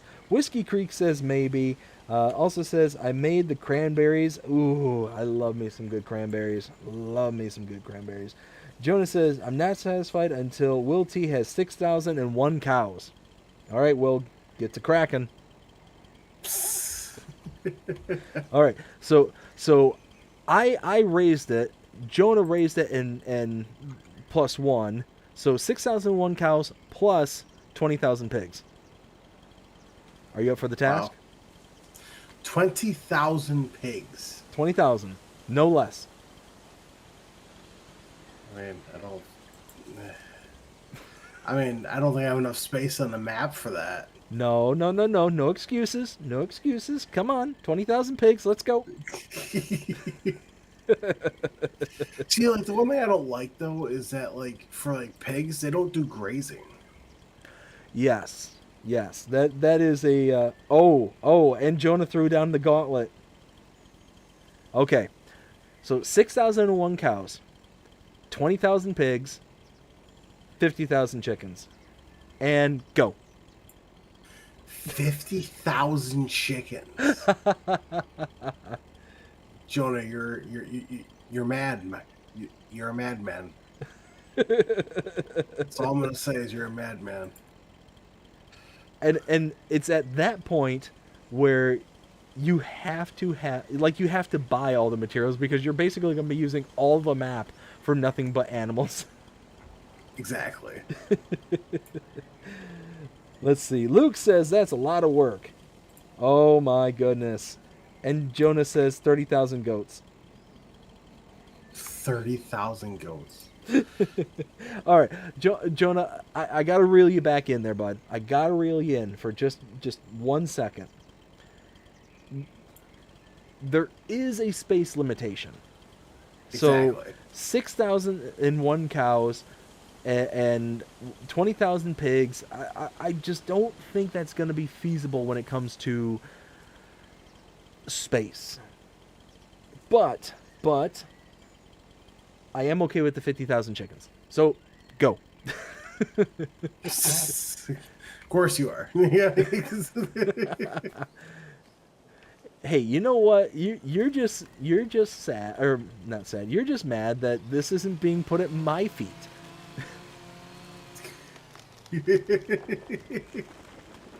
uh, hey Jonah, hey, I have a task for you. Ready? So I want you to go on Hot Ballarat, or no, not Hot Ballarat. Wow, Hutan Pantai, and I want you to figure out on some way to get over 8,000 head of cattle without demolishing a single thing. Oh. Oh. The challenge has been laid. Dun dun dun dun dun dun. Oh, and Whiskey Creep just upped it up to 100,000 sheep, and Benji says, "Well, what about the horses?" I mean, no horses. Jonas has already done that. Oh, already done it. Okay. He did it just now. Uh-huh. And you know what? Jasper helped him. Of course he did. Oh my goodness. All right, we're having too much fun. What's wrong with that? Absolutely nothing. But I do have to get to the channel stuff, so let's do that real quick. Let's see. Let's bring this up really fast. Let's see. All right, so first we got to give a shout out to all the channel members, starting with the Tier 3 channel members. Starting with Rail Fanning Jonah, Will T Gaming, also known as the FS Encyclopedia, Pipe and Paul, Ken Adlam, blah, blah, blah, blah, Rambo Hacker Gaming, Whiskey Creek Farms, and Philippa Thompson. Now, I will say before I continue on, I stumbled over Ken's name, but I have no problem saying Rambo Hacker Gaming nowadays. What's wrong with me? So many things. So many things. And those are all the Tier 3 members. I want to thank each and every one of you for being Tier 3 channel members. Then, going on to the Tier... Whoops, wrong button. Tier 2 channel members. Let's go ahead and click that there. Let's go ahead and go through this list. We've got Mark K, Reaver Time Todd, PA Plowboy, Crimea River 63, Braden Potchnock, Merpsy, Sim Addict 91, Custom Motorsports, Richard Thomas, Vital Mind, Curtis Nicheloi? Again, apologize if I mess up your name. I sincerely apologize. Sir Cold Honest, Goodfellas, Aaron G, Dutch Gamer Royal, Grant Mr. S, Kobe Gaming, MT Pockets, Gold Gaming, Simon Sampson, Straight Ham 21, Nuclear Salmon, Hayseed 1976, Chad Furman, Christopher Autry, Big Papa Sims, Charlene Stark, Cats Are High 247, Ben Goldwyn, Jazz Marie, Raymond Gutierrez, Eric D, Gunbet Hawkinsrud. Again, I'm sorry. If I butcher your name, I do apologize. Duskin Juneman, and Jital Langamir. All of them are Tier 2 channel members. Thank you so very much for being channel members here on BDD Gaming. And if you are interested in becoming a channel member, go ahead and check out the link in the description below. Also, the join button listed below, as well as on the main channel page, there is a join button. There you can gain access to things such as early access to edited content for the Let's Plays and channel shorts. You also get custom badges and custom emojis. All that for Tier 1 members start at 99 cents a month. If you're interested, you can become a Tier 2 channel member, which gets everything I just mentioned before, plus a shout out on every single live stream, just like we just heard just a few seconds ago. That starts at $4.99 a month. And then the top tier, tiered level 3, gets you everything we just mentioned before, plus you get a custom discount code to the channel merch store, as well as the ability to come onto streams with me here, just like Will T Gaming is doing. You also get the ability to be able to come on and join me actually on stream, like in the game as well. All that starts at $9.99 a month. So again, I want to give a big shout out to all the channel members. I greatly appreciate every single one of you. And I want to give a huge shout out to all the channel subscribers. Thank all of you so very, very much. We have been really rocking and rolling here on the channel. At last count, I think we're at like 2336 last I remember checking. So yeah, this channel is doing absolutely spectacular. Very, very happy with the community that we're building here. And just, again, thank every single one of you out there. I also want to start off with the screenshots, and we got a load of screenshots to go through here today. We got a bunch from Will T Gaming as well as Ken Adlam. Thank both of you so much for sending in your screenshots. Let's go ahead and switch over to that, and we can see what we got working with here. So I believe we're starting out with Ken's first, and I believe, Ken, correct me if I'm wrong here, but I believe this is Riverbend Springs, if I'm not mistaken.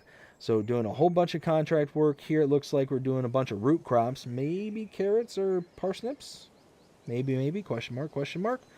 And then we're going to move on to Will T Gaming, which for some reason is not coming up. So let's see,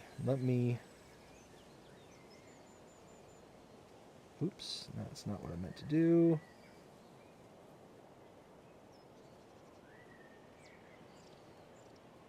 There we go. Now they're coming up. All right. So we got Will T Gaming showing off his farm build going on so far. And it's going to bounce around between Will's and Ken's. So let's see. Here's another one of Will's right there. Looking very sharp. Oh, another one of the Massey Ferguson Harvester going down the roadside there. Oh, that's that manure silo right there that Will was showing off. What do you think of that? Oh, wait. I'll ask you when you come back. Because your audio input isn't on this channel.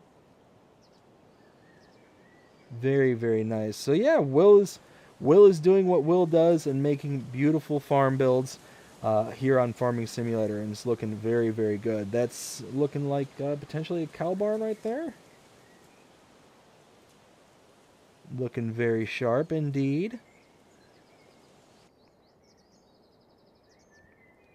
Oh yeah, look at that. Looking really good.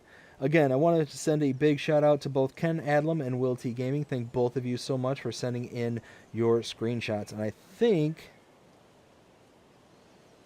think that we have made it through the entire roll there. Oh no, maybe not. Maybe not.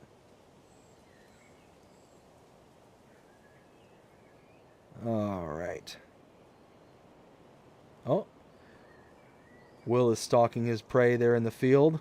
The little baby cow out in the middle of the field.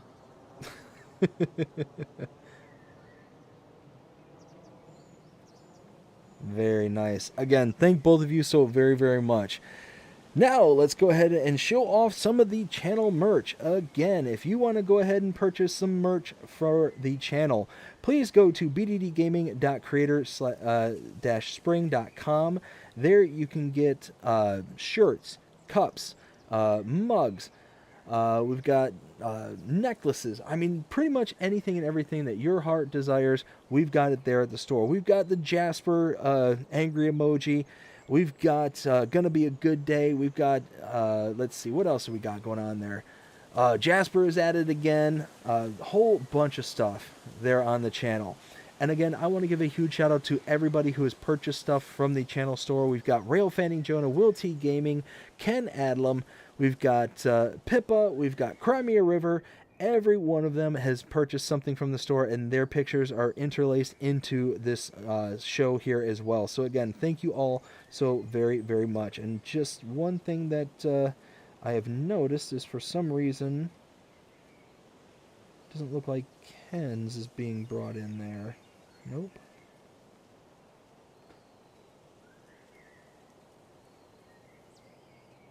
Let's see. I'm not sure why Ken is not bringing in there, but Ken did purchase something from the store and did send in a picture. I will diagnose that here on another stream and figure out why that is not working. So Ken, I do oh nope, there it is right there. Ken, thank you so very much for being the latest. So let's move on to the P.O. Box. If you're interested in sending anything to the channel, please send it to P.O. Box 6136, Hudson, Florida 34674. The only thing I ask that if you send something to the channel, please, please, please include your YouTube handle name so I know who to give a shout out when the item comes. So again, greatly appreciate anybody and everybody who sends things to the channel. And now let's bring us back in. Will, are you still there? Yeah, I'm still here. Ah, beauty. Let's see.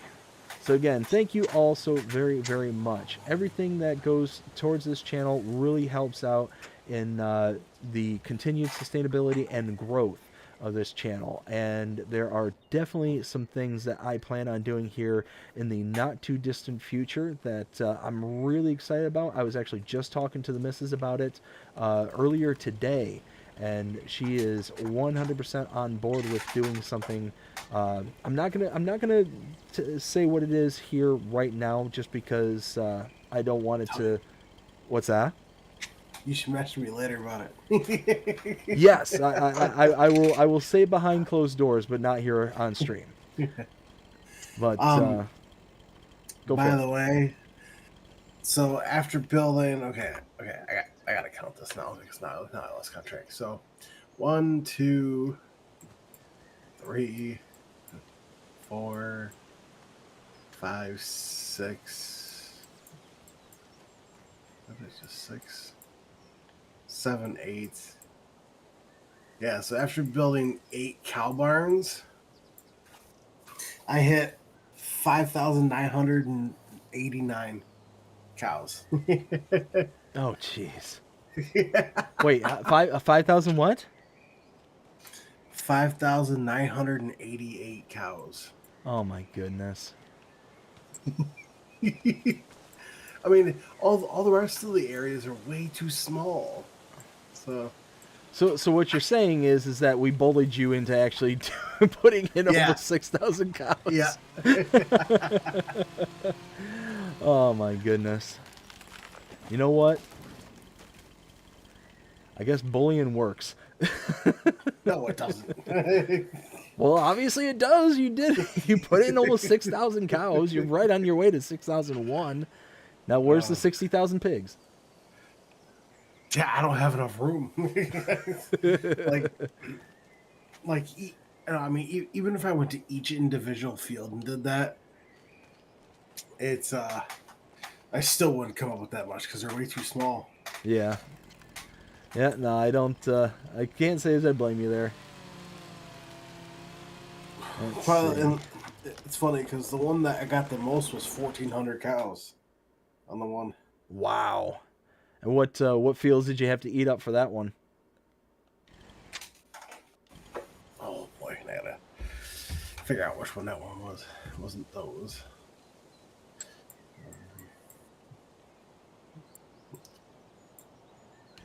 It wasn't those. This one?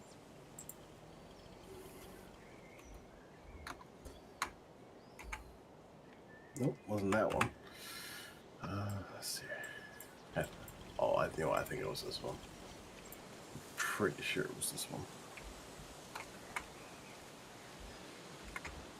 Yeah, so that is 25, 23, and 24. 20. Wow. So,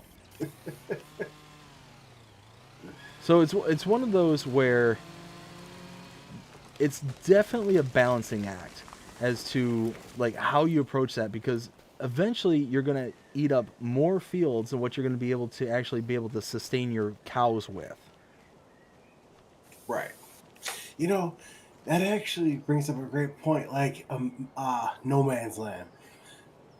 Oh, you just gave me an idea. Uh-oh. You know, if Alien Jim brings out No Man's Land for FS25, I'm gonna cut down every single tree possible or get rid of them. We get rid of all the rocks too, and then I'm just gonna place down one cow barn and go around the entire map just to see what it would be. So I heard somewhere, I I don't remember who told me this. But I heard that Alien Jim wasn't bringing it back, but that he gave permission for somebody else to do it. From what I heard is that he's not. Well, yes, I heard he's not converting anything, but I know that he's not modding anymore. Yeah. He stopped modding because he had issues with giants. Oh, really? Mm-hmm. Yeah, because he apparently on his last mod drop, which I think was a map, I believe, for FS22. Forget what map it was, but yeah, it was his last map that he dropped, and it was an update. And apparently, Giants rejected it like 10 times, and then he finally got it through, and then because they got into a massive argument, evidently. So, Huh. and as soon as they passed it, he stated he was done. So, I wonder I wonder what happened, like why they were rejecting it so hard. I think because there were certain things he was trying to get on there that other map makers were getting on their maps, but for some odd reason, I guess it wasn't running right on No Man's Land. I think that's what was going on. I know as soon as I heard what happened, I asked Celebuki, and he said I can't talk about it. So, Oh. and And then I asked it, and I also asked Alien Jim, and he said that yeah, he doesn't want to talk about it anymore, and then I haven't heard from him. So, yeah, well, it's one of those things where it doesn't help anybody to know all the details. I mean, as like gossip and stuff like that, I would love to like understand kind of like the finer details, but right, it's one of those that it is what it is. If he wants to tell the story, he can. If he doesn't, he doesn't. It's not going to be any hurt feelings, but it's a massive loss because I loved Alien Jim's maps. I loved his mods, like everything that he touched, in my opinion, was absolute gold. And to hear that he's done, that there's no more stuff coming from him, and all that, that's a really sad thing because. Like I said, I loved his maps. I loved the Washoe, Nevada. I loved No Man's Land. Loved Western Wilds. mm-hmm. Let's see, what are some of these other? Spectre Island or Spectacle Island. Love that map for FS19. That was my favorite FS19 map, was Spectacle Island. Mm. Yeah, I don't remember what the update was.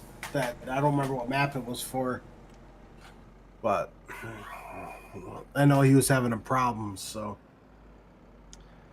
That's a real shame. It's a real shame that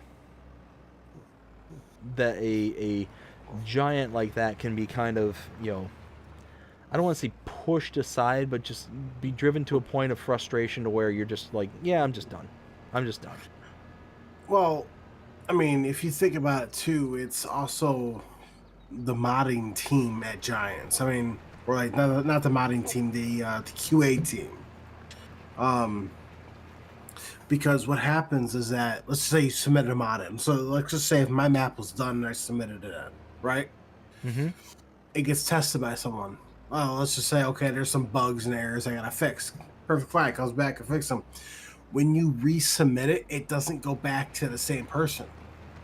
So it always goes back to a different person. So that person can find something completely different than what that person didn't find.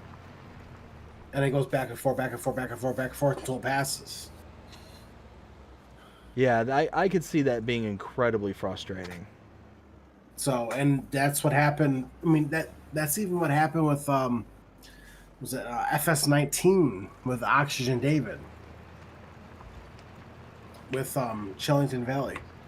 That's exactly what happened because he went back at least 8 times with Giants to try to get that map on all platforms, and then that's why he released it for PC, Mac, and then eventually, without anyone knowing, it released for all platforms. But that's because Oxygen David contacted Giants and specifically asked for Marcel, who's in charge of the QA team, to go over it, Mr. Marcel, Okay. and view it himself because he felt like the people there didn't know how to do their jobs. So, he ended up looking it over and passed it. There's nothing wrong with it. And then eventually there was a bug or two, and then he fixed instead of an update. But um, it everyone's different. Everyone tests differently. So Yeah. that's my big concern. So about how mods are pretty flying out now for FS25. Yes. So I feel like, and plus with Giants Editor 10, or Giants Engine 10, um, they came out with a patch for it for modders. I'm gonna see here real quick if I can find it. Let's see here. Blog patch. If I go way down the bottom, oh, modding. Let's see,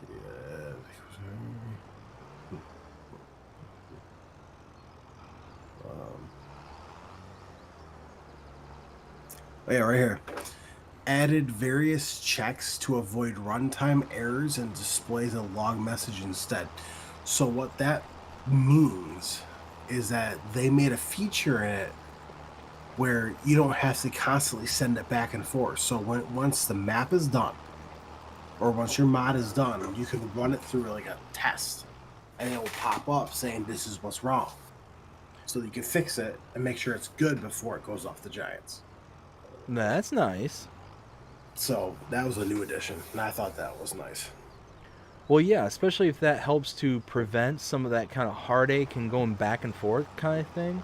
It just makes it to where it's going to be that much better for the map makers and modders to go ahead and develop the tools, or to develop the final outputs that we want to see, in maps and stuff, without having to, deal with that kind of intermediate before its release.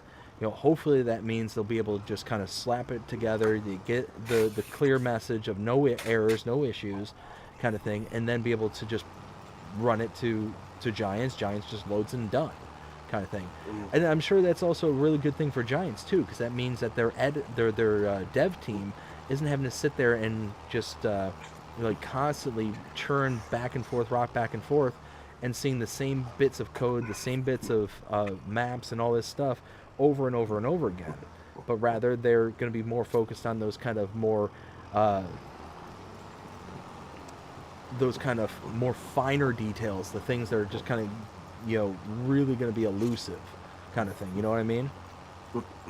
Like it's where added log feedback on incorrectly registered um, dependencies, which I know that's a big thing for modders. Um,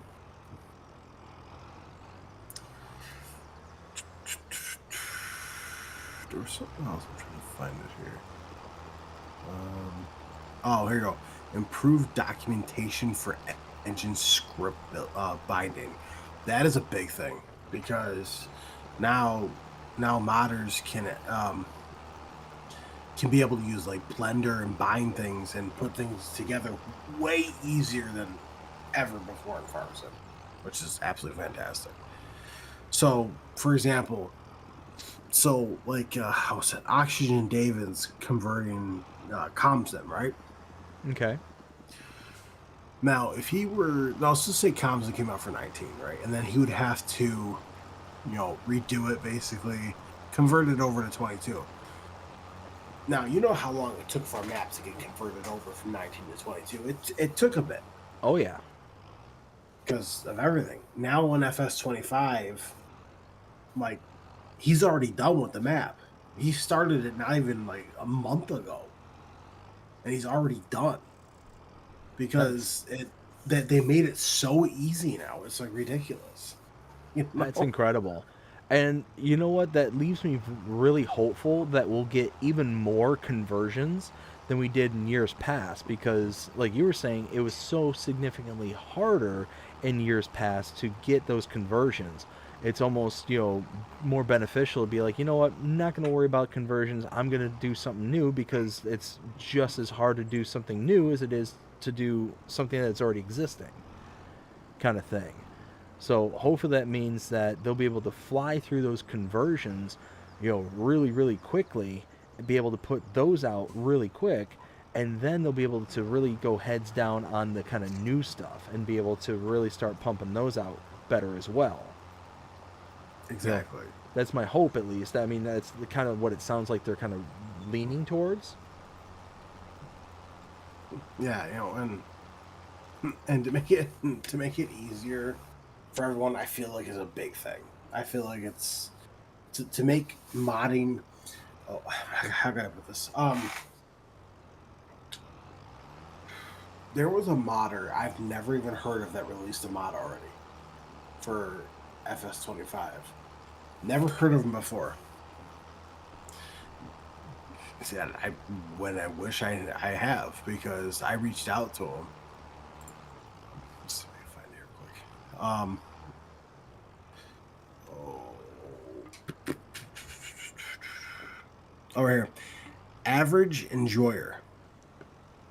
Okay. Now he's the one that converted the Russell Mash Nova 330. Okay. I reached out to him. I found him. I reached out to him and I asked him. I'm like, hey, welcome to Farm Sim. I haven't ever seen you really upload anything. You're like, never. And he replied back saying, no, I'm a new modder, and modding for FS25 looks and is way easier than FS22.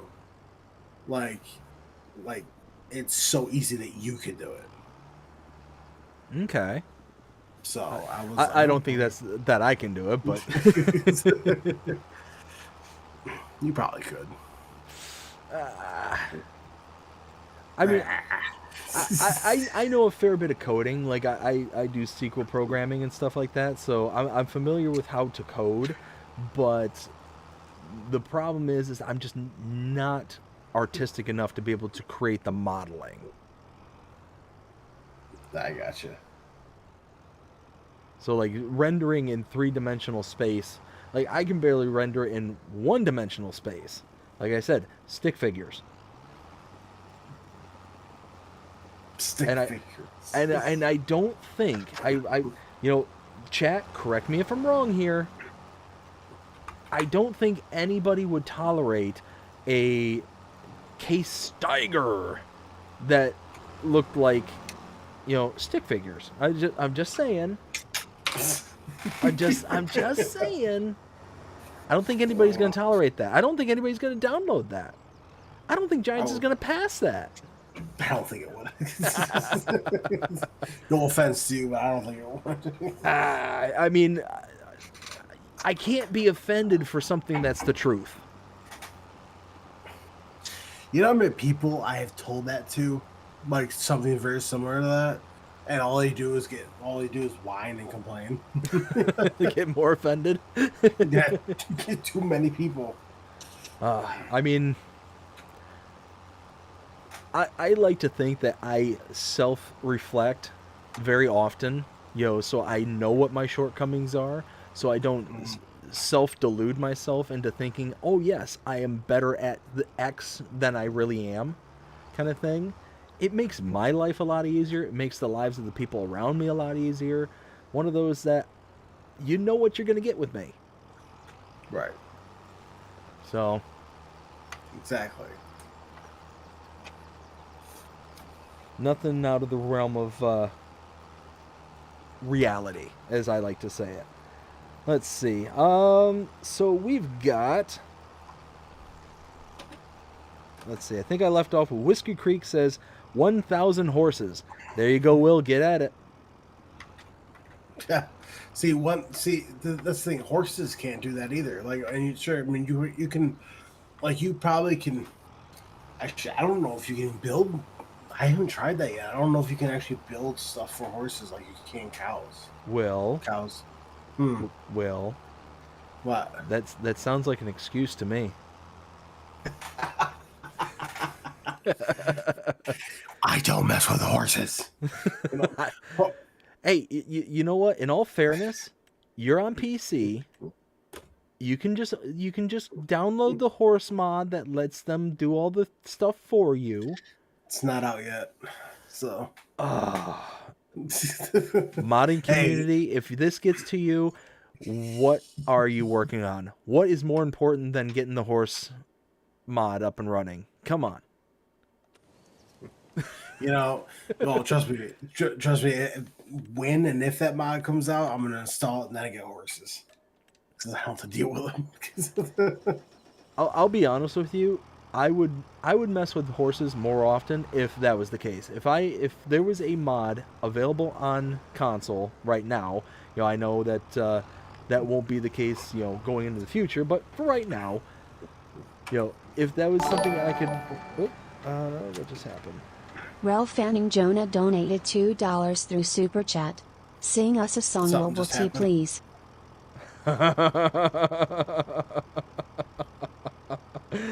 Oh. Rail Fanning Jonah with the $2 Super Chat says, sing us a song, Will T, please. Sing you a song, eh? That's what he says. Okay, I got one for you. Let's hear it. Jingle bells, Batman smells, Robin laid an egg, Batmobile lost a wheel, and Joker took ballet. Hey! I love it. Hey, he didn't specify. He did not. He did not specify. So, Jonah, that one's on you. So if you don't want a Christmas one, well, that's on you. You know what? In all fairness, I think that qualifies.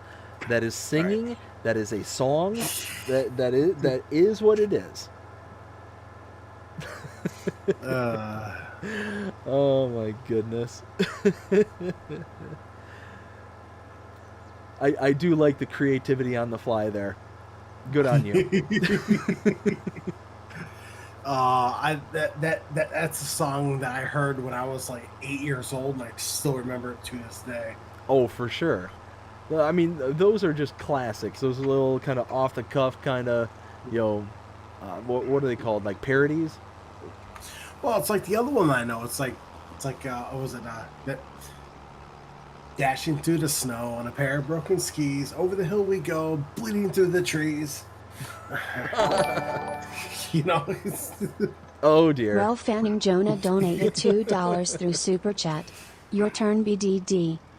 Jonah with another $2 super chat says, "Your turn, BDD." Oh my goodness. Oh Oh, man, he's killing us tonight. he is laying down the gauntlet, and unfortunately, I don't like it. All right, so my turn, huh? Hmm.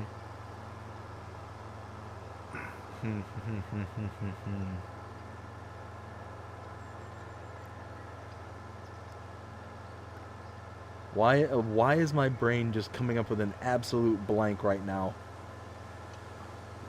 Oh, yo, I got one for you. All right, let's hear it. Spider Pig does whatever Spider Spider Pig Pig can. does.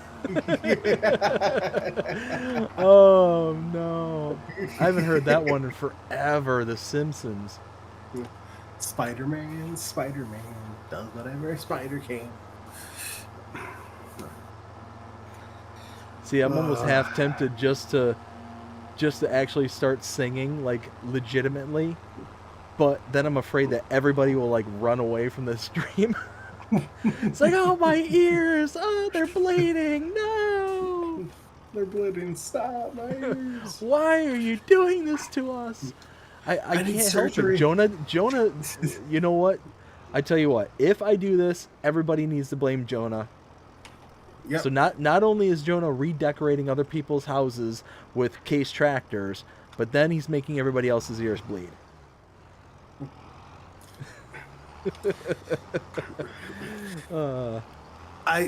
Jonah, I like you, man, but you're like one of those cockroaches. You never get Philippa rid of Thompson you. donated $2 New Zealand dollars through Super Chat. And I Wilt mean Gaming that in a Good nice One. way, not a mean way. So Pippa donated $2 super chat saying, "Will T, good one." Oh. Oh my goodness. All right, so going back to what Jonah said, I don't know why, but this one just keeps coming up into my brain. Oh boy. Let's see. Actually, you know what? No, I'm not gonna sing that one because I know that people's ears will bleed on that one. Now I'm kind of curious. I was gonna sing "I'll Be Home for Christmas," but I know I can't hit that one right now because I'm just getting over a sinus infection. So yeah, so it's not pretty, not pretty whatsoever.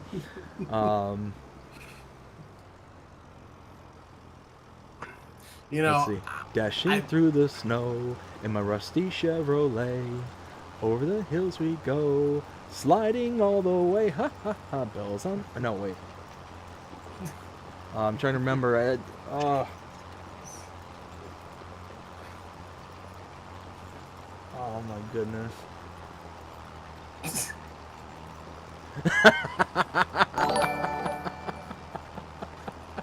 Ken Adlam donated $2 New Zealand dollars through Super Chat. Please Ken- don't sing BDD. Ken with the $2 super chat says, "Please don't sing BDD." Okay, so those two super chats cancel each other out. We're moving on from there. Yep. All right, so going back to what people were talking about. Oh my goodness. Taco says, "Never ever put Christmas lights up before Thanksgiving." You know what? I 100% agree with you. I disagree. But the missus asked, so the missus gets what she asked for. Oh, and we got another Whiskey super Creek chat. Farms donated $5 through Super Chat. Grandma got ran over by a reindeer. Oh, so Whiskey Creek with the $5 super chat says, "Grandma got run over by a reindeer." Oh, Ralph that's a good Fanning one. Jonah donated $2 that through one. Super Chat. Not so fast, you must sing. Jonah with another $2 super chat says, "Not so fast, you must sing." Grandma got run over by a reindeer coming home from our house Christmas Eve. She didn't like Grandpa very much. Oh, I'm trying to remember the rest of it. Again, that's a song I haven't heard in forever. Something like some people think that it was Santa, but as for me and Grandpa, we believe. Well, to be fair though, they don't really play it that much on the radio station anymore, only because people complain too much that was a bad song. Yeah, it's almost like what's the other song that's been catching a lot of heat here lately? Oh goodness, what is it called? Baby, it's cold outside. That one. Like, people say it's creepy nowadays because, like... Yeah, and Ralph Fanning Jonah donated $2 through Super Chat. Okay, I'm done. Say this without not being weird. Let's see. Jonah with another $2 super chat says, "Okay, I'm done. LOL."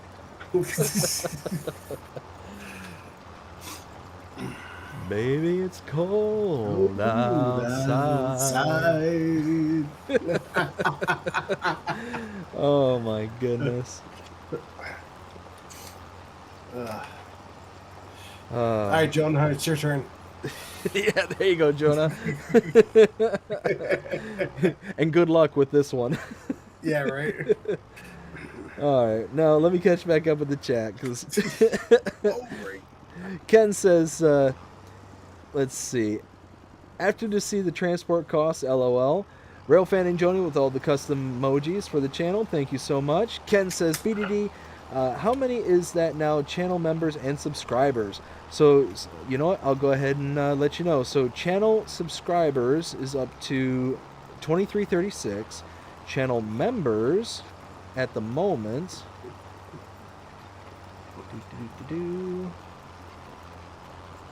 41 total members. And that's for all three stages. So that is where we're at there. Let's see.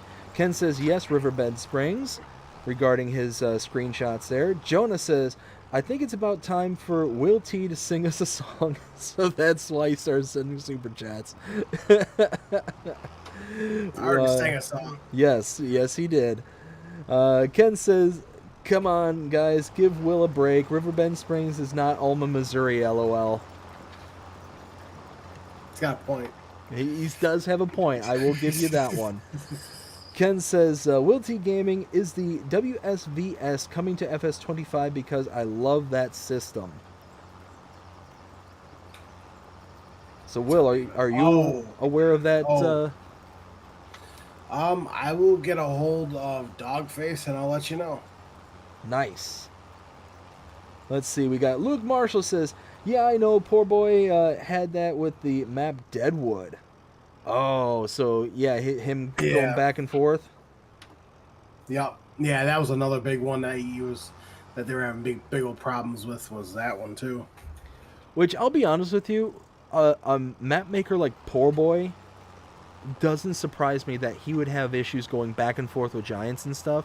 The reason that I say that is because with all the kind of custom productions and like custom features that are available on that map, there's inevitably going to be little issues that pop up here and there that wouldn't be a part of everybody else's kind of standard map kind of thing. Does that make sense?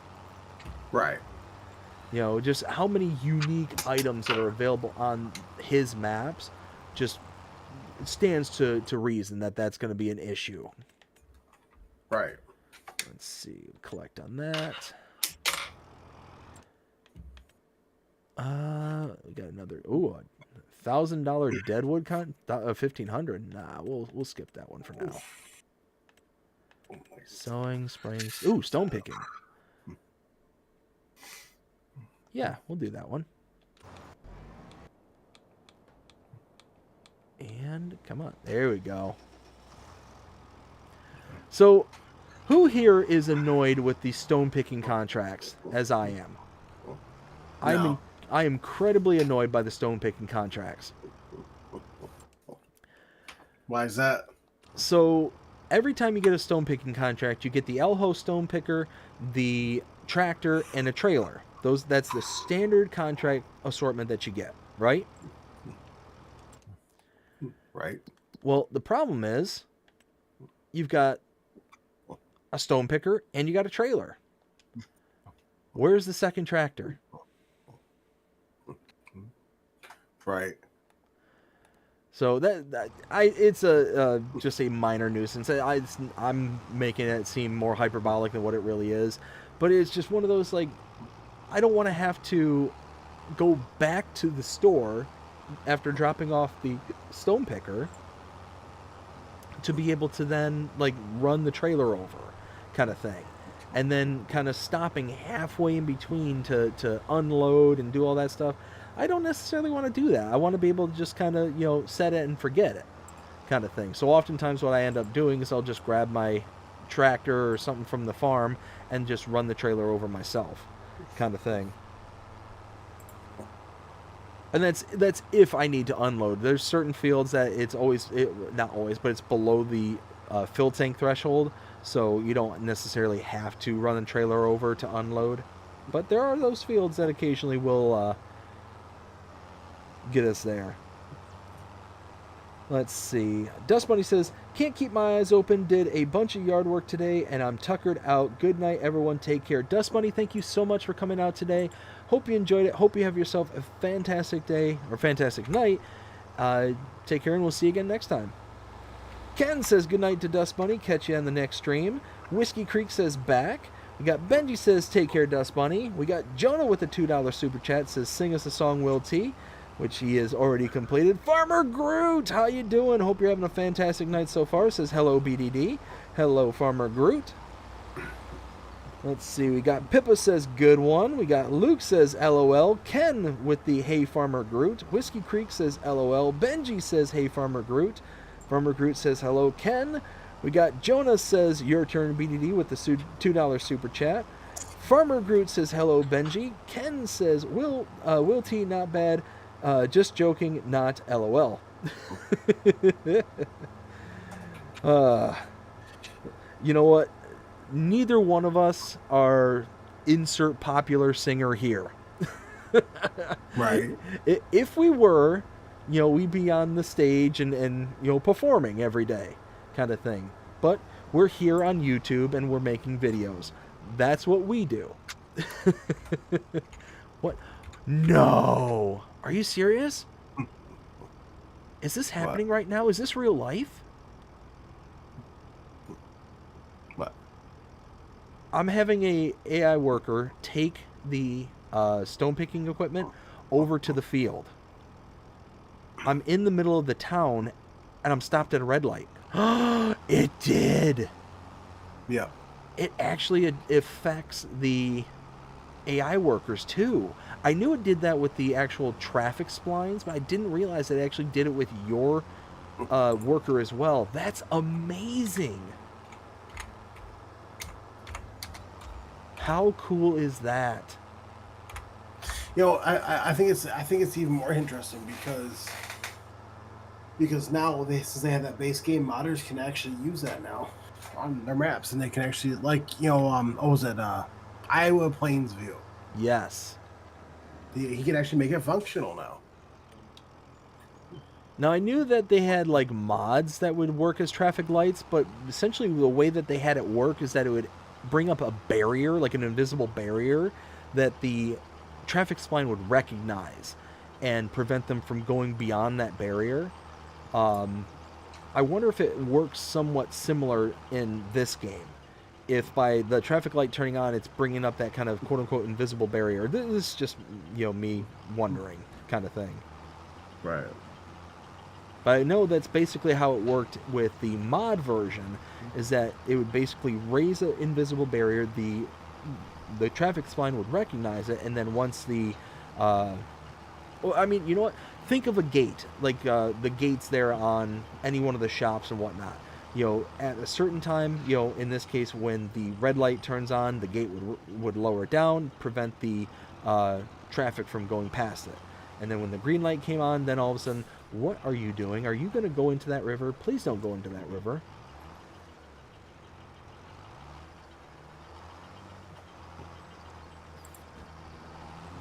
What are you? What? All right, you know what?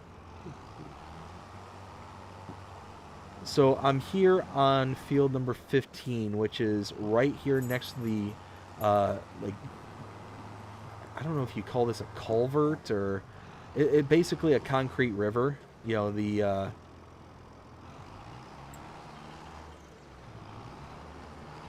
right, cool. It was able to pick up. Oh,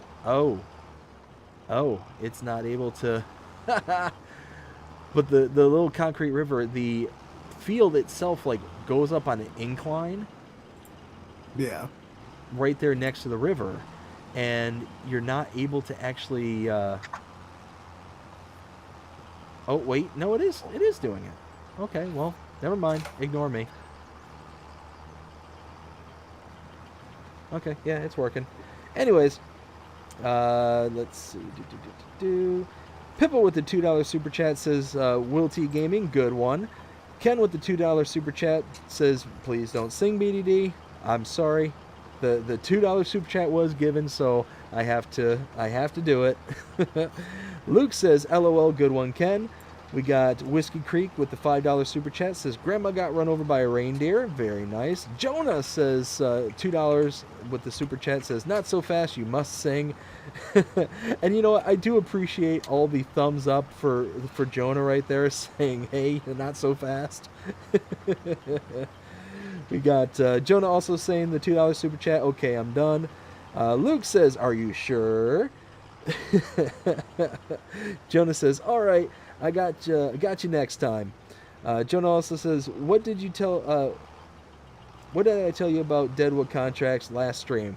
You know what? In all fairness, I approached it smartly this time. I did it with the chainsaw rather than using the equipment, and that does work so much better for the contracts rather than trying to get stuck in those fields and forests. Oof, it gets rough. It gets absolutely rough. Let's see. Ken says, OMG, my ears are hurting from that, LOL. What makes it worse is I live in New Zealand, LOL. Oh no. Let's see. Groot says, I love doing stones in 22. So, I like doing stones for the most part, but what drove me absolutely nuts about FS22 is that your worker didn't recognize when they had completed the work, kind of thing. So, you could manually do the headlands, but the worker was going all the way out to edge, so they would always mess things up. You know, they wouldn't be able to compensate for the area that has already been touched up until that point. Ken says, stone picking contracts could pay more, LOL. So the one thing I do like about stone picking, even though they don't pay as much, you get to keep all the stones. Every bit of stone you get to keep. So it's one of those that, yeah, it doesn't pay out the greatest. I mean, this one is paying out basically $4,500 minus the leasing cost. But whatever stones I get off of this field are mine fully. So when mods come out where it's going to be able to utilize those stones for other things, like to make lime, I mean, we have some models that allow us to use stones in some capacity, like the cement factory and all that stuff, which I was actually talking to my cousin the other day, and that's actually a really good value proposition, because if you look at the prices per 1,000, where is it? I always get lost with this. So if you look up the price of stones, super cheap for stones. It's like $80 per 1,000 liters as a high, I think. Stones. Oh, no product. So there's no place for me to sell it. But I think it's like $80-$90. Somewhere in that ballpark is the highest you're going to get for stones. But let's say you convert it at the cement factory and make cement and all that. Cement bricks. Look at that. You take a product that was $90 per 1,000 liters, and now all of a sudden you increase it to $2,844 as a high point. And there's almost no wiggle room between the highs and lows. $2,844 for high, $2,840 for low. That's amazing. That's an amazing increase in yield and price. Cement bags, same exact thing. There's a bit more of a fluctuation, a bit more of a swing, but $2,017 and the low point is 1,890. Even at that price, you're increasing it like 1,000-fold. It's nuts. The amount of price difference is incredible. And then they got the clay tiles or some kind of stone tiles, I think it was. Something like that. Roof plates. That's the other one. 3,000 for a high and 2,844 is the low. Again, the amount of increase in value for the price is incredible. That's going to be the one of those production points that are going to be worth investing in is the cement. Now, I just tried looking up and trying getting a hold of Dogface. I got nowhere to get a hold of him, so which is very unfortunate. I'll keep looking, but Will, we call you the FS Encyclopedia. Live up to the name.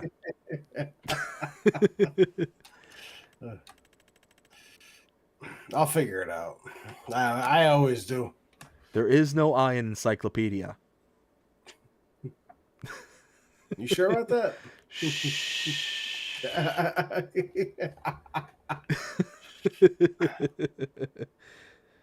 Oh my goodness. As soon as I'm done harvesting this field domain, I'm gonna have to hop off because I work in the morning. Gotcha. No worries. Let's see. Farmer Groot. Nope, I read that already. We got Ken says stone picking contracts could pay more. Yes, they absolutely could. Luke says take care, Dust Bunny. Also says y'all have a good night. You as well, Luke. You take care, and we'll see you again next time. Farmer Groot says BDD is going to have a high bill for all those AI workers. Oh, 100%. Ken says same to you, Luke. And Whiskey Creek says see ya, Luke. And dare I say it, I think I'm caught up. I think I'm all caught up. Let's see. So we've got 2 contracts, and now I don't necessarily have to worry about that. So let's, nope, active workers, contracts. Here we go. No, I don't want to do a deadwood. What can I do?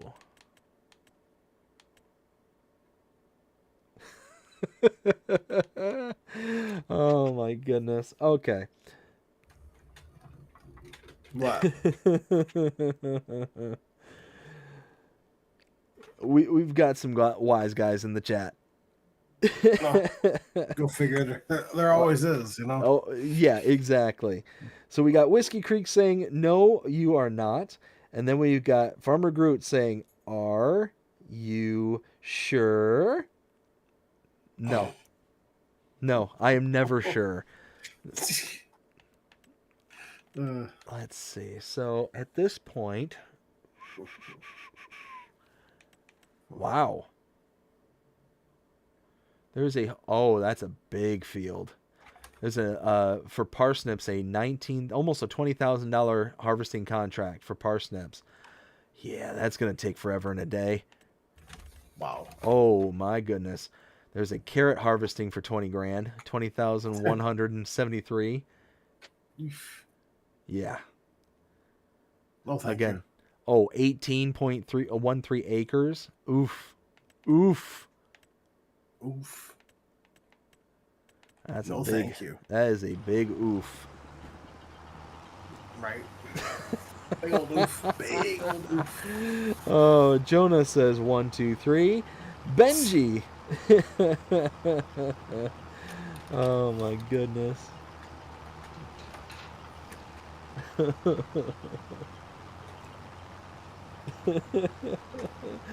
Oh my goodness. Benji says, well, almost. Well, almost. Yeah. Oh yeah. Oh my goodness. You know what? I know it's a joke. I know it's like a thing. I thoroughly enjoy it. I get a giggle out of it every single time I see it. Let's see. You know, out of curiosity, how much have I paid for workers up until this point? Let's finances, vehicle leasing costs.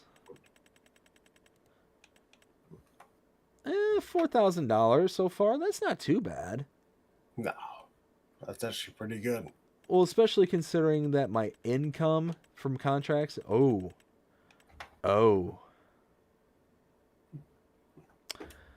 Okay, maybe I need to lay off some of the workers. Maybe. My contract income is 7,428. My wage payment is 4,100. So basically, I'm cutting my. Yeah, we're gonna turn that off. Let's see, steering assist. Yeah, something like I got to turn. No, oof. That is rough. Yeah, that's a lot of money. Mm-hmm. You know, having GPS-based game is super nice because you literally could almost do everything in first person. Yes. Oh, and that's it exactly. Is you can actually like utilize a harvester in first person and not have to worry about, oh, am I hitting my lines properly? Am I doing this? Am I doing that? Right. Like there's so much that the implementation of the lines here, the steering assist as it's called, has brought into the game. Like absolutely amazing. Like you're absolutely right. It makes first person actually viable with all the equipment. So if you're wanting to do like an ultra realistic gameplay and all that stuff, you don't have to sit there and worry, you know, am I hitting all the product? You don't even have to look, really. You just gotta like, okay, am I on the line? Yes. All good. All good at that point. Yep.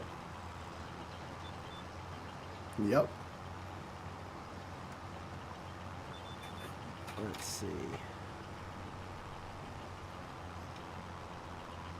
Wow, is it really already 12:13? Holy smokes. Yep.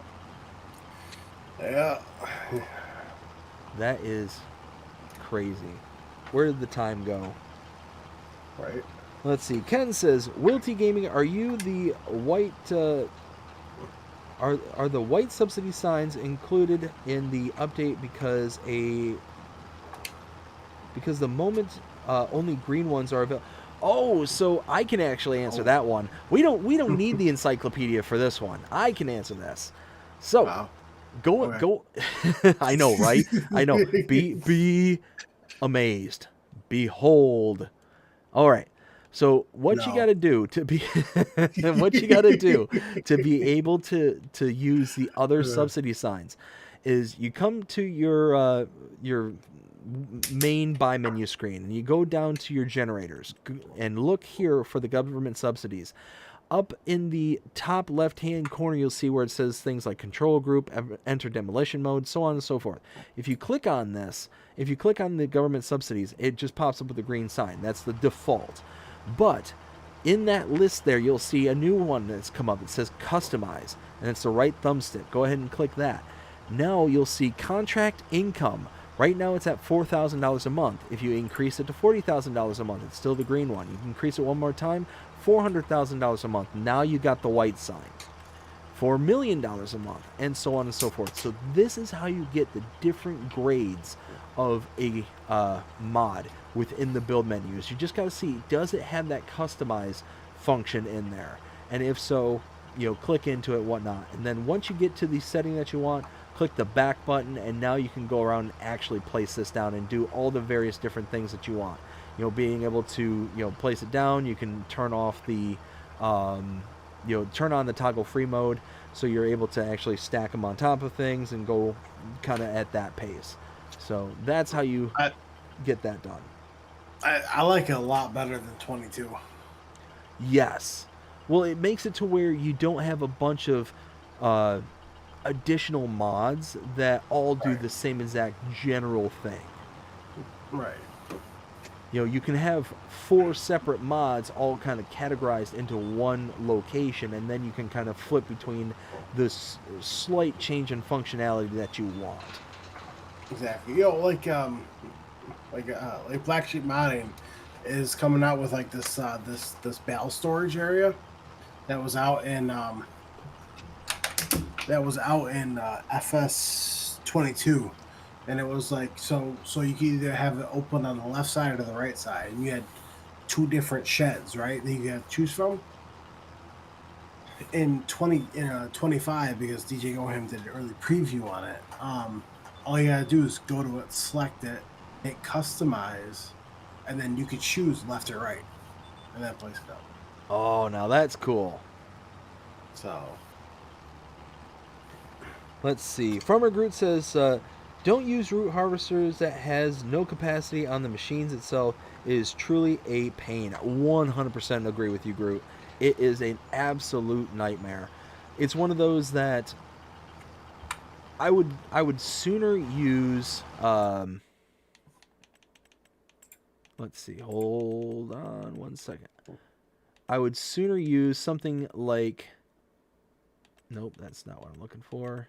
Potatoes, beets, no. Oh, hey, let's not go out into the middle of nowhere. Oh, here we go, vegetables. I'd much rather use something like this here with the single row to be able to actually have some sort of storage capacity on it. Now, this one here is also really nice because... No, this isn't the one I was thinking of. Is it this one?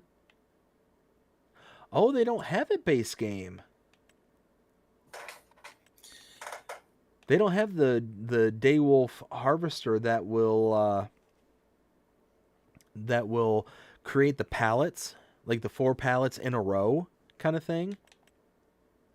Like this one you can use to make pallets on. You've got the little wait, is this one the pallets? Yes.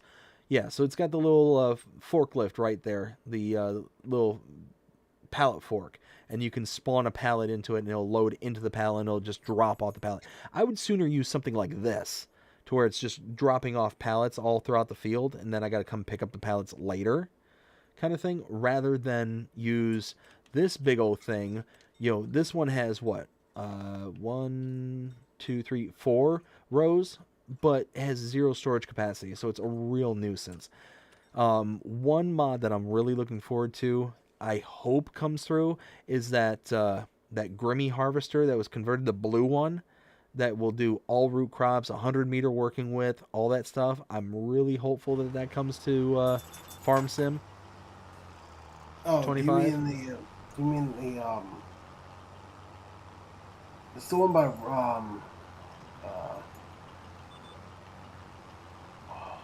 was it Riley Chris? I think you're right.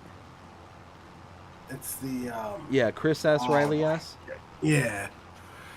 This is gonna bug me now. Okay. The T40 or something like that.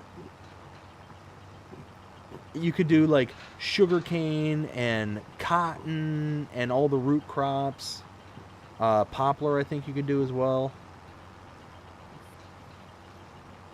It did everything as loose product. Well, there's the T440 multi-harvester pack by Mark Thor. Yes, that's the one I'm talking about, the T440. It's like a big bright blue Grimmy. Mm-hmm.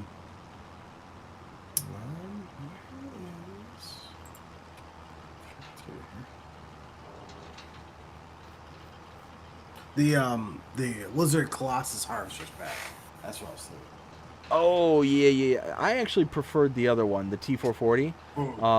That because it was cheaper. The headers were interchangeable, and it basically did all the same thing as the Colossus pack, but it was significantly cheaper. Right. Oh hey, I'm full up on stones. Well, shoot. Well, I guess I got to go back to the farm. All right, man. I'm hopping off here. I gotta head to bed. All right, man. Well, I appreciate you coming out tonight. Do you want to give yourself any shout-outs before taking off? Yeah. So just remember that you can find me on Facebook at Will T Gaming FS Encyclopedia. If you want to stay updated to any kind of news that comes out, which you can even ask BDD here, he'll let you know. Like last week, I uploaded a whole bunch of stuff. Plus, I put new mods, updates, and if there is a testing list there, you can find all that information on that page. You can also find me at Will T Gaming, FS Encyclopedia on YouTube, and on Twitch, you can find me at Steinair24. Awesome. Well, Will, thank you so much for coming out here tonight and hanging out with us. And as I am absolutely making an absolute havoc here within the city limits, I will go ahead and let you get going. Again, thank you so much for coming out and hanging out with us. Yeah, no problem. Thank you so much. You have yourself a good night, sir. You too, man. All right, take care. All right, see ya. Bye. All right. All right. So, again, Will, when you watch this portion back, I do expect you to come up with the 6,001 head of cattle. I expect you to come up with the 40. No, I think we bumped it up to 100,000 pigs at this point. 1,000 horses, even though that you're limited to 16, not an excuse. Oh, easy. And what were we up to? I think it was like 100,000 goats and maybe 40,000 sheep. Again, that's what you're tasked with. I don't care that you're limited to 16 horses. You got to figure out how to get beyond that. You're on PC now. Go. There's got to be where there's a will, there's a way. No. Where there's a will, there's a way. Will can do it. Oh my goodness. Anywho.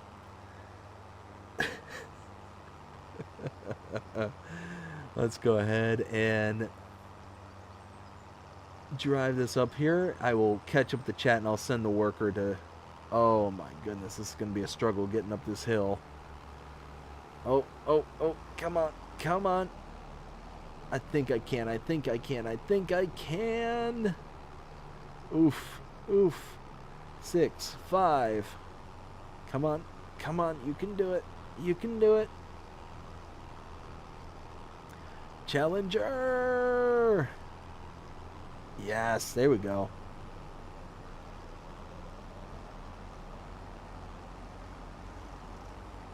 All right. Don't you go around. Nope. Hey, I block you. Get out of here.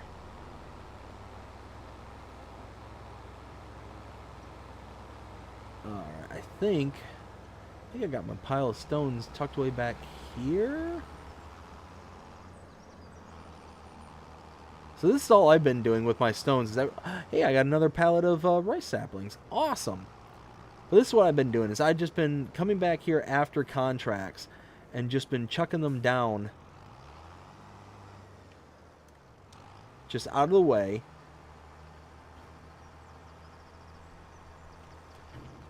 And eventually I'm going to be able to use all these stones for something.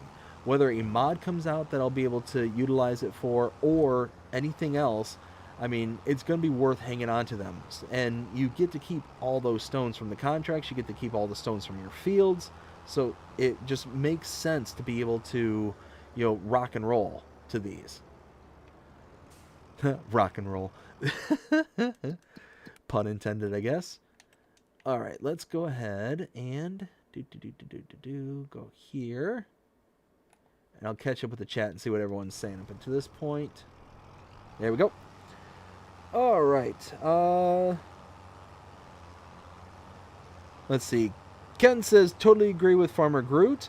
Benji says, okay, Will T, do we have to remove the top of the potatoes with the Ropa Keller 2 RK22? Let's see, top of the potatoes. Potato planters, potato. This thing, yes, I do believe you need a topper for this. Or wait, do you need a topper for this? Digs potatoes out of the ground. Actually, I don't think you do. Yeah, no, I don't think you actually need a topper for this one. I don't think you need a topper for either one of these. I could be wrong about this, but I think this actually digs them up right from the ground, so you don't need to top them. Let's see. Ken says, only reason I asked is I had to get a $250,000 loan, LOL. Oof. Yeah, so like I said, it's one of those, that's kind of the procedure how you get to use those different subcategories of the government subsidy. Let's see. Farmer Groot says the Colossus. You are right, Groot. Ken says, I'm surprised they don't have that one in-game. I think that one's going to be coming out. Benji says Pterodos. That's it. That was the one I was talking about. Yes, the blue one. That one, I absolutely adore that one. Whiskey Creek says, see it a will. Whiskey also says, do you want me to join? Yeah, Whiskey, if you want to join, absolutely. I won't turn that down. Let's see. Let me,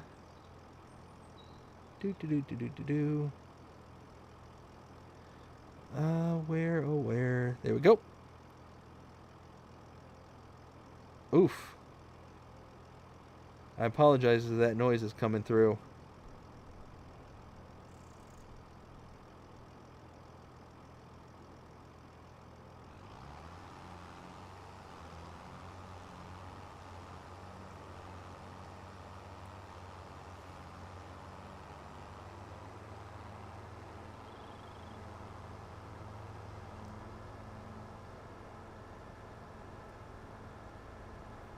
All right, well, Whiskey, if you want, go ahead and ring me up, and we'll go ahead and add you in. Let's see. Oh, helps if I'm in the right screen here. Got Whiskey with the question mark. Yeah, like I said, bud, go ahead and give me a holler. We'll add you into the chat. Ken says, "Oh, BTW BDD, the small farmer's stall at the starting farm of Riverbend Springs doesn't take carrots or parsnips." LOL. Oh, yeah. Okay. And then Ken says night to Will. Let's see. Alright, let's get this back up and going like so. Alright. So yeah, we're just gonna chug along here, get this all... Wait, what? No field course detected. What?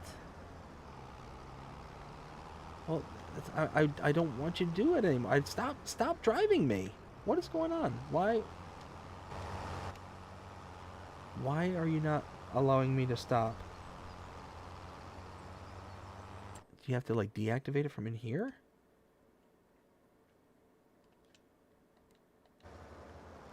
Oh, hey, there we go.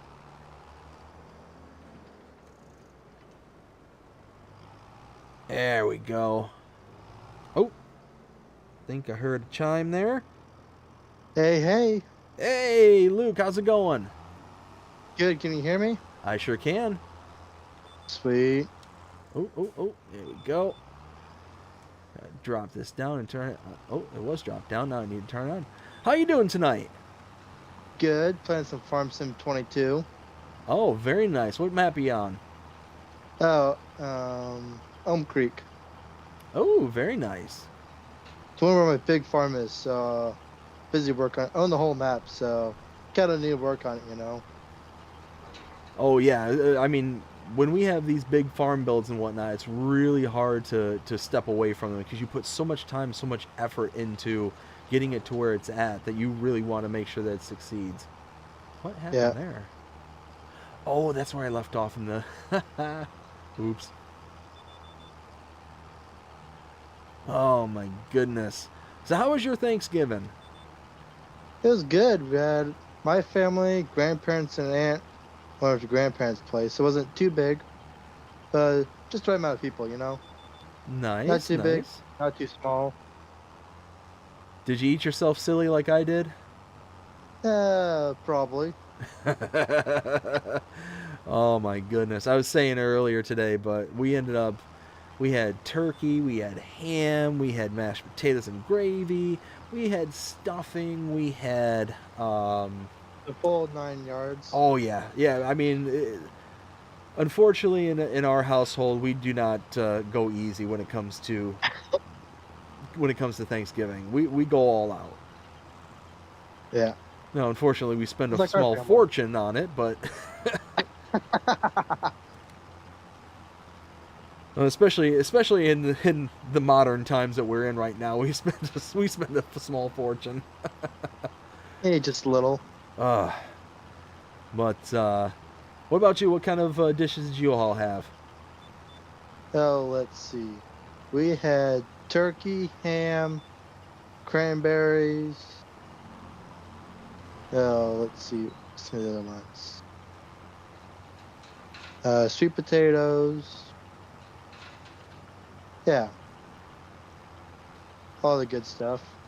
Very nice. Yeah, we had like a sweet potato casserole, mac and you know, maybe you might know this. I have yet to figure out why or when mac and cheese became like this thing for Thanksgiving. That was just not That's a what I was trying thing, to figure out. I was trying to right? figure that out too, because Pat Mahomes is a big mac and cheese guy for Thanksgiving. Going, really? When did that ever become a thing? You know? I think it has something to do with the TV show Friends, because that used to be a big thing on that series. Now, I could be wrong. It might have been a thing all along and just not something that my family ever kind of like partook in. Maybe. I don't know. Yeah. But just one of those like my family Thanksgivings, like they always revolved around foods that weren't something that you would eat on the regular kind of thing. Like Yeah. Like a who's gonna turkey. go? Yeah, like a turkey or like a ham. Like who's gonna go out and make like a sweet potato casserole just because they want a sweet potato casserole? Our family does every once in a while because we like sweet potatoes. Besides my sister. Yeah, I So mean, yeah. every once in a while, like, yeah, I could see that, but like, it's very few and far between that you go Yeah. out and make like a sweet potato casserole, the marshmallow toppings and all that stuff. Yeah. Like, it's just not something that you're gonna cook on the everyday. But I mean, mac and cheese, Yeah. like that's something that I would imagine like is more regular than any Yeah. other of the dishes that are out there. Yeah. But I think we started talking about something like this in the last stream that you and I were in. And correct me if I'm wrong, but you're a Velveeta kind of guy, right? Like that kind of style of mac and cheese. Mom likes it, I'm sorry? but my mom likes it. Okay, maybe I'm thinking of somebody else then, because I thought we were discussing mac and cheese in our last stream, and I must be thinking of somebody else. Anyways, maybe it Could was be. Jonah. Maybe it was Jonah I was talking to about that one. Yeah. Jonah, if you're still in the chat, you know, let me know if I'm thinking of you or somebody else. But anyways,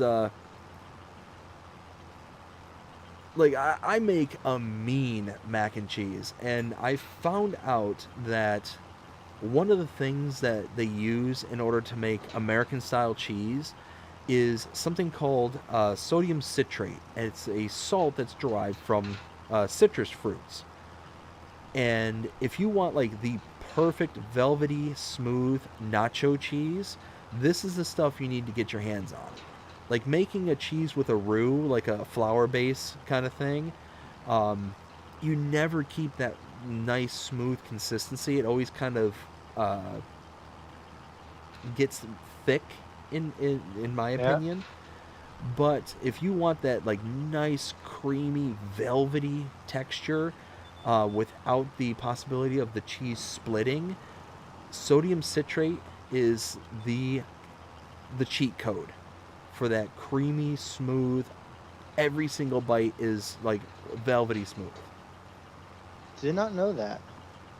So check it. Like I said, it's called sodium citrate, and you can get it on Amazon. And what all you do, it's super simple, is now it has to be the brick. You can't buy the pre-bagged stuff, like the pre-shredded stuff, because they add like a flour to that, like some kind of dusting to it, so it completely mixes with the sodium citrate and it messes it up completely. But what you do is you just take the cheese brick, you cut into cubes, and you add in just a little bit of milk, like just enough to kind of get the process started without it being, nothing but milk. And then as it starts to melt, you add in the sodium citrate, and then boom, it keeps the consistency velvety smooth and prevents it from splitting. Well, then what you do is you have two options. You can use it for like a cheese sauce, like a nacho cheese, or for mac and cheese, things like that, and it gets you that Velveeta consistency, that like nice gooey consistency. Yeah. Or if you then take it into a container of some sort, it doesn't matter what kind of container, but just some kind of container you can throw it in the fridge and let it sit overnight. You take it out of the fridge, and you've got American cheese, like Kraft Singles cheese. Oh, weird. And all you do is you just slice it up as thick or as thin as you want, and boom, you've got yourself, like, in my opinion, infinitely better, and certainly better for you because it doesn't have all the extra chemicals and stuff. Yeah. That like a Kraft American cheese slice would have. Yeah.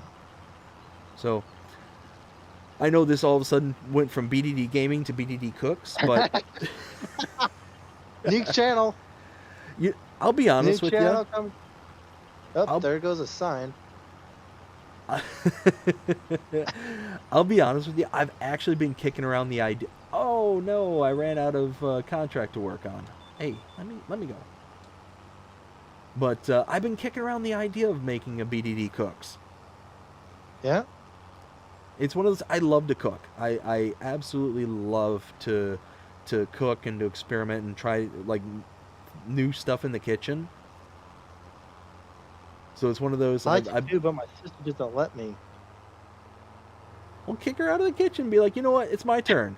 Hey, that's kind of hard because she's the main cook around here, and if I don't do it, she's gonna kick me pretty good. Is she the older sister or? No, she's number 2. I'm the oldest, so. Gotcha. Oldest sister.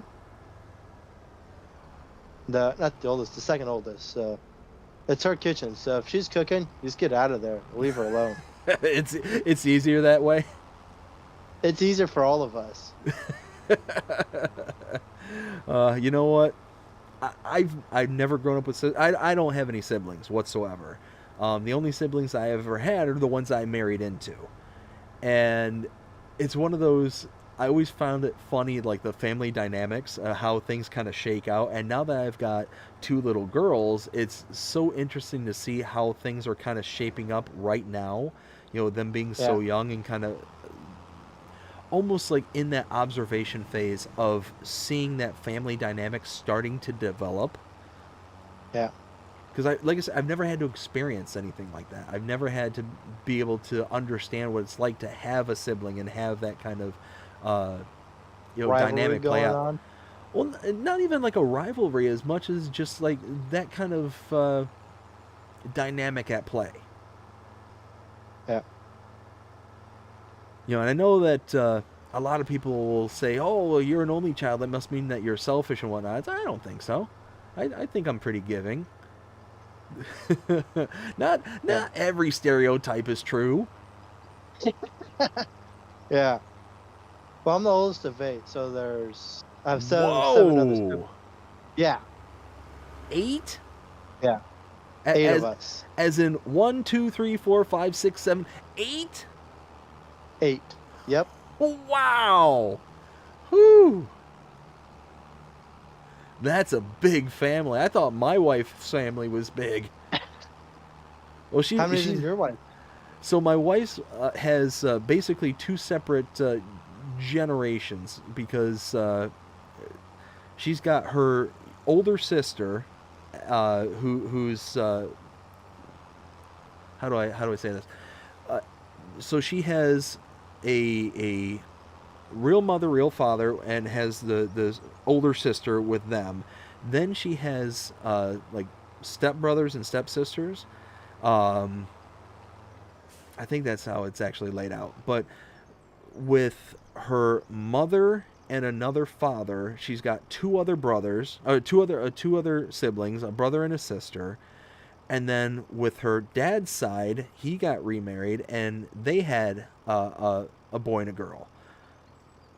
So there's There's total, 6. yeah, there's like 6 in total with just them in the immediate family. Yeah. But yeah, 8, like, wow.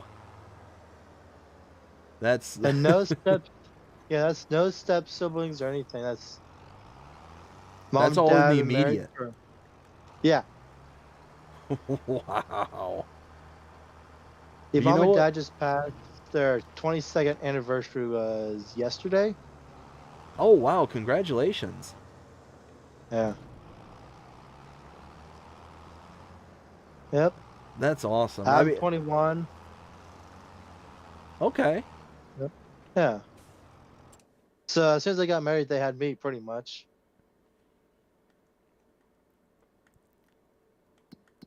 Uh wow, so yeah, they got like right to it. Yeah. That's excellent though. I mean, it's one of those that I've always been, for lack of a better word, fascinated with the dynamics of a big family. Because again, coming from a only child background, Yeah. you know, kind of seeing that from the outside, looking in, kind of thing. It definitely Yeah. seemed like that it would be like an interesting kind of thing. Because you got so many different people all in one household running around trying to, I could only imagine trying to coordinate anything would be just an absolute nightmare all of its own. It's better now that me and my older sister are old enough to start driving and start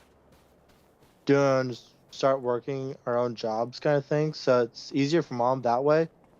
But I mean, there's still 6 other siblings though to take care of. So you're So 21. How many yeah, of the 8 are under the age of 18 at the moment? 5, Wow. 5 of them. Yeah. Whew, man. I tell you what, big round of applause to Luke's mother and father. Cause I mean, again, I'm a big family guy. I absolutely love it. If I could have more children, if my wife and I could have more children, we absolutely would. Unfortunately, we had to go the IVF route, and we are at our absolute max when it comes to that stuff there. So it's just one of those. It is what it is at that point. But Yeah. no, big shout out to your parents and to anybody who has big families and stuff like that, because they are the unsung heroes of the country, in my opinion. Yeah. And I could get into the whole deeper dynamics of why I'm saying that and all that stuff, but no, just big shout out to all of you. Yeah. They're crazy. Yeah, I think 8 children would do that to you. Yeah. I know I'm going crazy, and I've got 2. Yeah. So it's one of those that I can only imagine, going through those kind of dynamics with 8 children running around. And I'm the test child too, which makes it that much worse. Say that again? I was a test child, the oldest. Yes. So they're from the test child. Mm-hmm. Oh boy. Oh yeah, it could, I'm a little crazy. So one of those where had you acted any differently than what you were growing up, your other siblings may not have been around. Yeah, I'm not sure. Yeah. See, That's what my parents always told me is, we had one of you because of how you acted. And I don't blame them whatsoever, because from what I understood, based on the stories my parents told me, I was a real pill when I was younger. I got all my... Surprised. Yeah, I'm surprised mom and dad haven't done that. I'm starting to be a real pain in their side too right now, and I'm 21. Yep. Yeah, I'm going, really? Why do I have to do this? Why can't it be like the 3, 4, middle of the pack? Why do I have to be the oldest? Yeah, no, it was one of those where my mom told me, she's like, we were thinking about having, 2, 3 kids, but then you came along and like, nope. Not happening. Not happening. Shut down. It's like, okay, that's fair. And they would tell me all sorts of stories about when I was younger and whatnot, and just all the silly stuff that I did when I was a kid. Like, I'm shocked that I'm still allowed to be alive, kind of thing. Like, all the stories that they told me, like, okay, this will be a little bit embarrassing, but I'll go ahead and tell it. So, when I was younger, my dad told me that my uncle, so this is my dad's younger brother, came over and was proud as could be because he got his first brand new pickup truck, his very first brand new pickup truck. Well, when I was a little guy, I had this really bad habit of, taking off my diaper and just running around and just being naked. And really, that's really common with all children. It's that, clothes are optional to children. Yeah.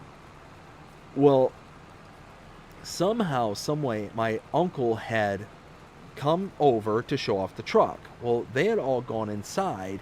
Well, I had snuck outside. I was in my dad's supervision at that time. Well, I had snuck Not very out. good supervision. What's that?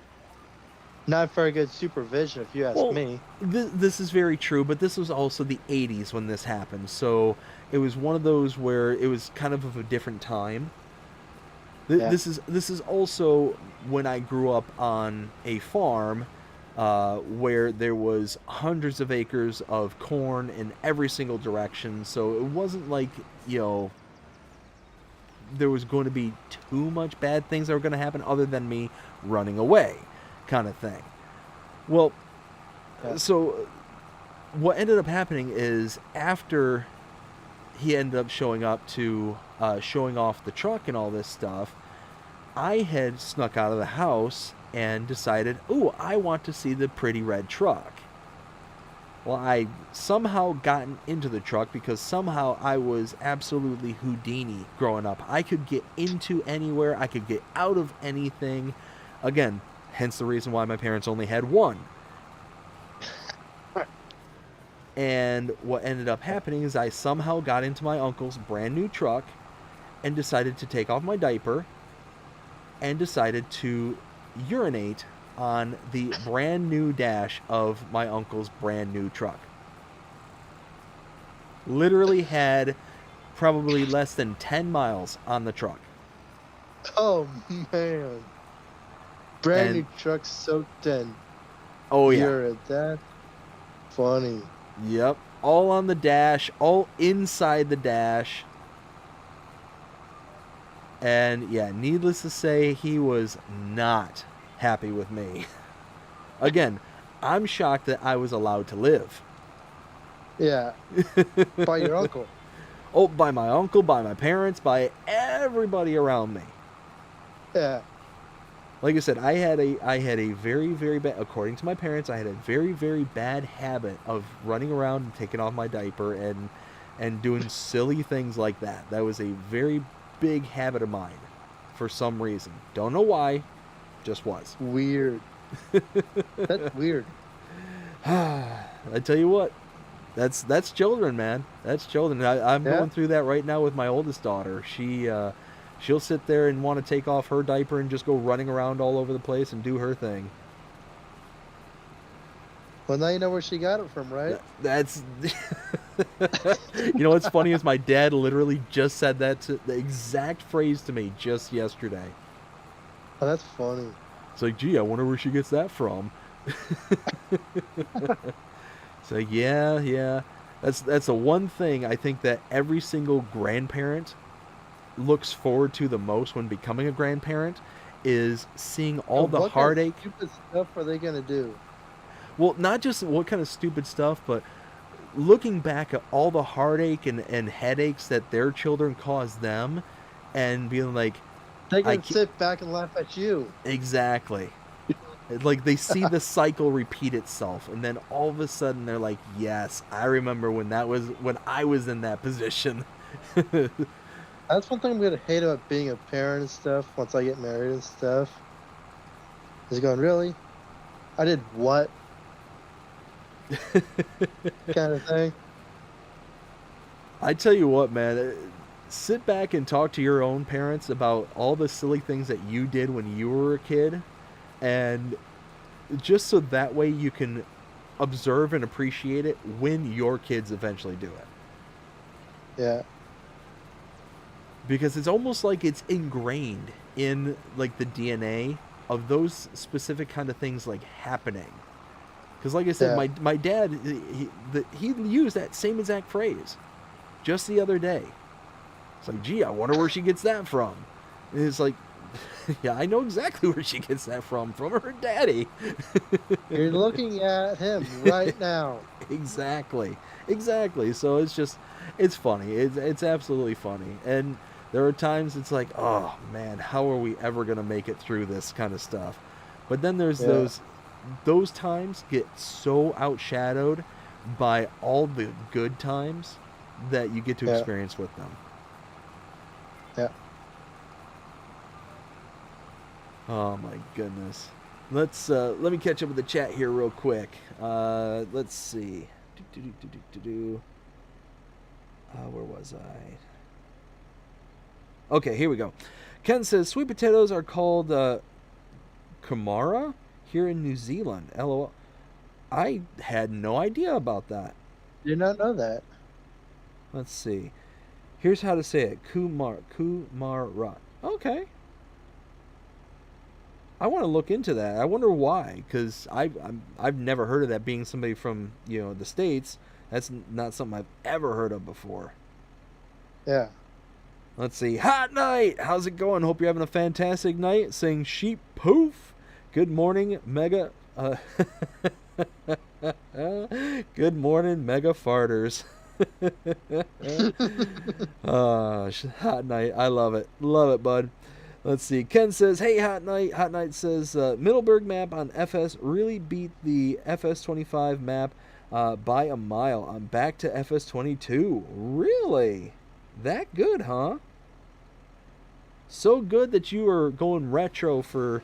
Wow, okay. Ken says, talk Sound about like leaving me. your mark, LOL.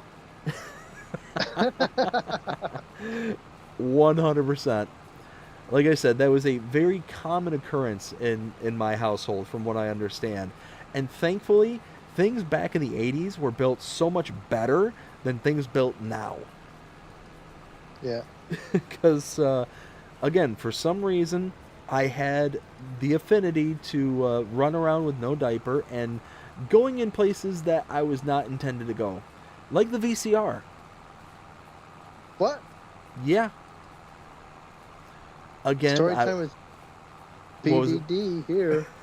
Story time is BDD. So,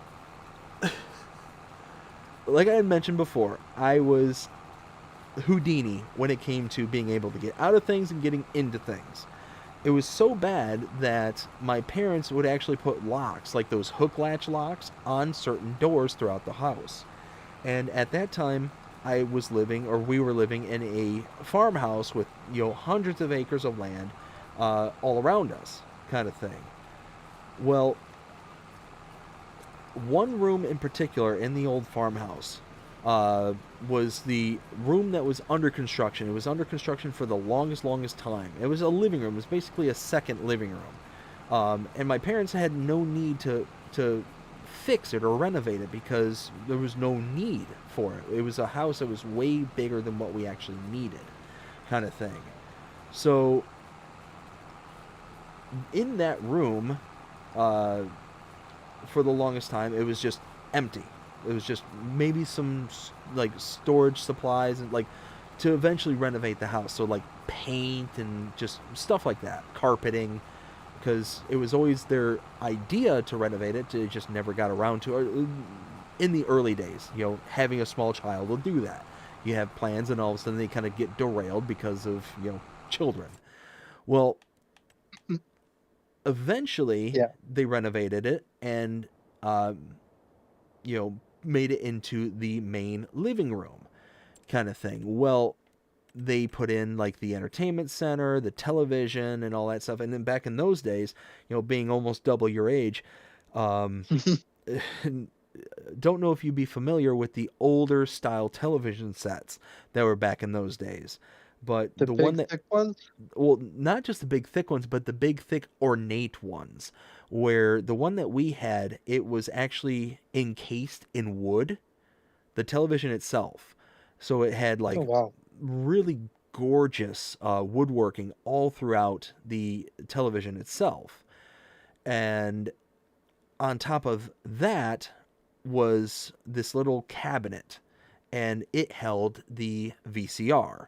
And back in those days, VCRs were super expensive. I remember when my dad was telling me this story, he's like, we spent, hundreds of dollars on this VCR and all this stuff. And he made sure that he rammed home the point of how much he spent on it because of what I did to it.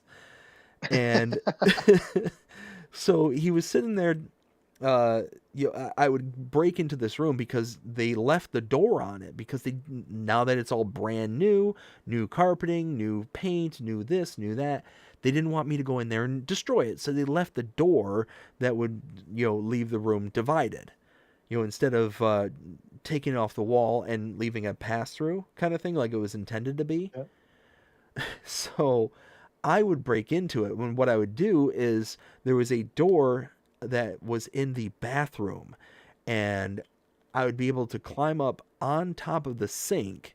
And then once I got on top of the sink, so I'd go from the floor to the toilet, to the toilet to the sink, to the sink to the door, and I'd be able to reach to the highest point of the door to be able to pop off the hook latch. And then I'd be able to get access into this room, into this living room. Well, then I'd go in there, and eventually I have to use the bathroom. Instead of going to use the toilet, I would use the VCR. Oh, man. Yeah.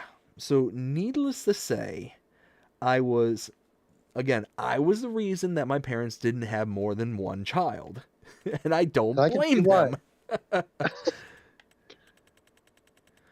So, yeah, way back in the day. Way back in the day. Yeah, you had an interesting childhood. Yes, I did. That's just a little bit of it. That was just a small fraction, but the one thing that I always point out to my parents is I got all my silliness out very early in life. And then after... So you're super serious and no fun. I wouldn't say that I'm no fun. I mean, so far I've gotten a lot of laughs out of you so far. So yeah, I wouldn't say I'm no fun, but yeah. I don't do the crazy stuff. Like I never had like the rebellious phase when I was a teenager. I never really acted out kind of thing and made life difficult on them. So well, I'm you were like rebellious in your younger years before you became a teenager. Exactly. That's exactly. So I told him, it's like, look, you could have had the rebellious phase when I was younger, like it was, or when it could have been very consequential and, could have gotten into a lot of trouble. What is your preference? And he was basically like, yeah, I think I would much rather you been, a hellion when you were younger. Yeah. And it's like, that's what I thought. A or B. There is no third category. Which one would you want? And he's like, I prefer the way that we did it. And I'm like, that's what I thought. What Yep. is going on? Wait, what? Oh, that's the okay. Sorry, I'm trying to figure out where to find seeds. Like I'm still trying to get used to the menu. Yeah. I'm not used to being alphabetical. I'm not used to that either, but I am so on board for it because Yeah. it does make it easier to find things. It's just the kind of I think get category. used to it. Yes, and that's the thing is all it's going to take is just a little bit of time. Yeah. Here we What is go. that plow doing in the middle of the field that I'm trying to plow? I have one behind me. You got plowception going on? Yes. I'm just going. How did that get there? You know what? Gotta love it. Just gotta love it. Yeah. All those little things. Just It's start like, scratching your head for a little bit, going, huh? What did I do that for? you know, it could be worse. You could have had something like, I don't know. You know what? One of the harvesters, like one of the oh goodness, forage harvesters, and there would have been nothing to forage out of it. Yeah. Know what I mean? Like just Yeah. something that's so at least a plow being out in the middle of the field. It's like okay, I could see how that could have potentially gotten out there, and I just forgot it was there, kind of thing. Yeah. Oh, whoa, whoa! Oh, there's a pole. Oh my goodness. Yeah, I kind of lost control there. Ooh, you know what? I am a silly, silly person. I could have just used my own equipment. My own seeds. I wouldn't have had to have invested. But, ooh, this actually makes a good opportunity. Let's do some testing. So I accidentally borrowed equipment, not remembering that, hey, I'm just planting wheat, so I don't need to borrow the equipment. But what happens if I set up a worker to kind of do their own thing, and then I come in alongside of them with my own equipment? Is that when you skip row? That You are a genius. That's exactly what that's for. I never realized what that option would be for. But that's exactly what that would be for.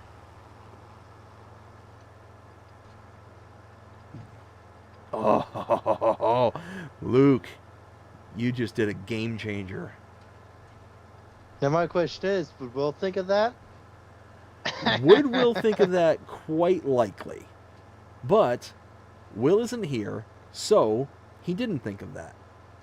Yeah. Sorry, Will. Thought of it before you did. Will, you can't win them all. Joys of you hopping off and me hopping on, I guess.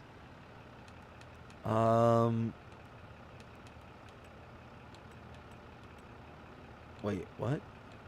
Oh, is it the skip lines? Is that what it is? Hold on. Offset. Yeah, it has to be skip lines. Yeah. Oh, wait a minute. Wait. Oh, wait. Nope. So the problem is that the equipment that I have here isn't going to be the same working width. So hold on. How wide is mine? I think it's... Oh, yeah, it's way wider than 3. So if I had the same equipment or the same working width, then that would make sense. But what I can do is have them do the interior while I'm doing The exterior? Yeah. All right, here we go. Holy smokes, look at that fog. Drop this down, turn this on. All right, here we go.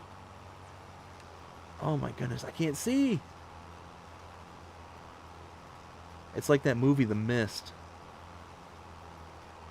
That's an easy fix. Just when I got a new tractor.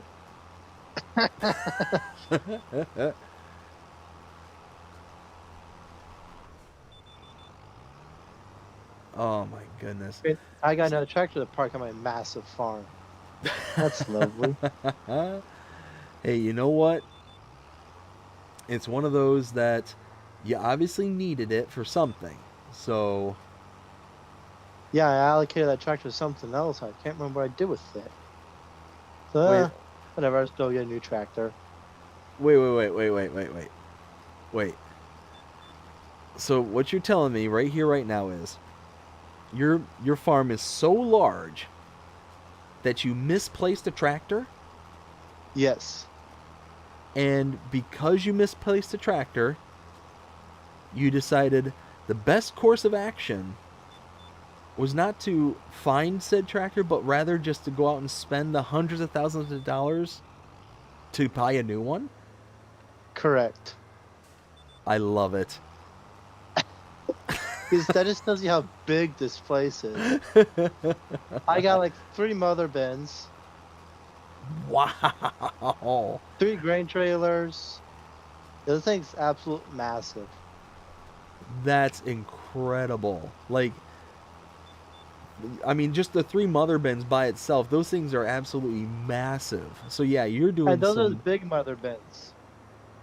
That is the big And ones. those are the big ones.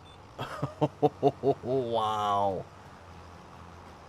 Luke, you need to take some screenshots and send them in to me so I can like check this out myself. Yeah.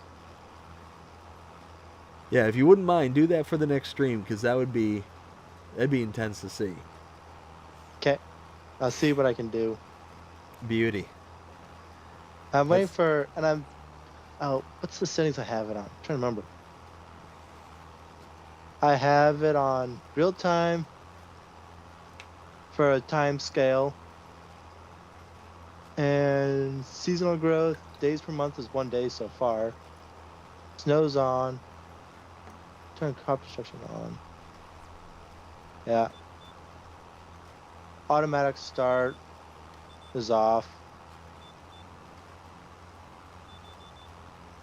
Normal for economical scale. Yeah. It's pretty big. That sounds Then- massive. Yeah. Then I got silage for the cows. Straw. Just picked up a whole bunch of straw today. Yeah. This place is absolutely massive. That's incredible. Yeah. Yeah, that is absolutely nuts. I definitely would love to see that. Yeah. Logging operation. Yeah. Oh, there's even like a logging operation portion to it as well? Yeah. Wow. Yeah, that sounds incredible. Yeah. Yeah, you've definitely piqued my interest.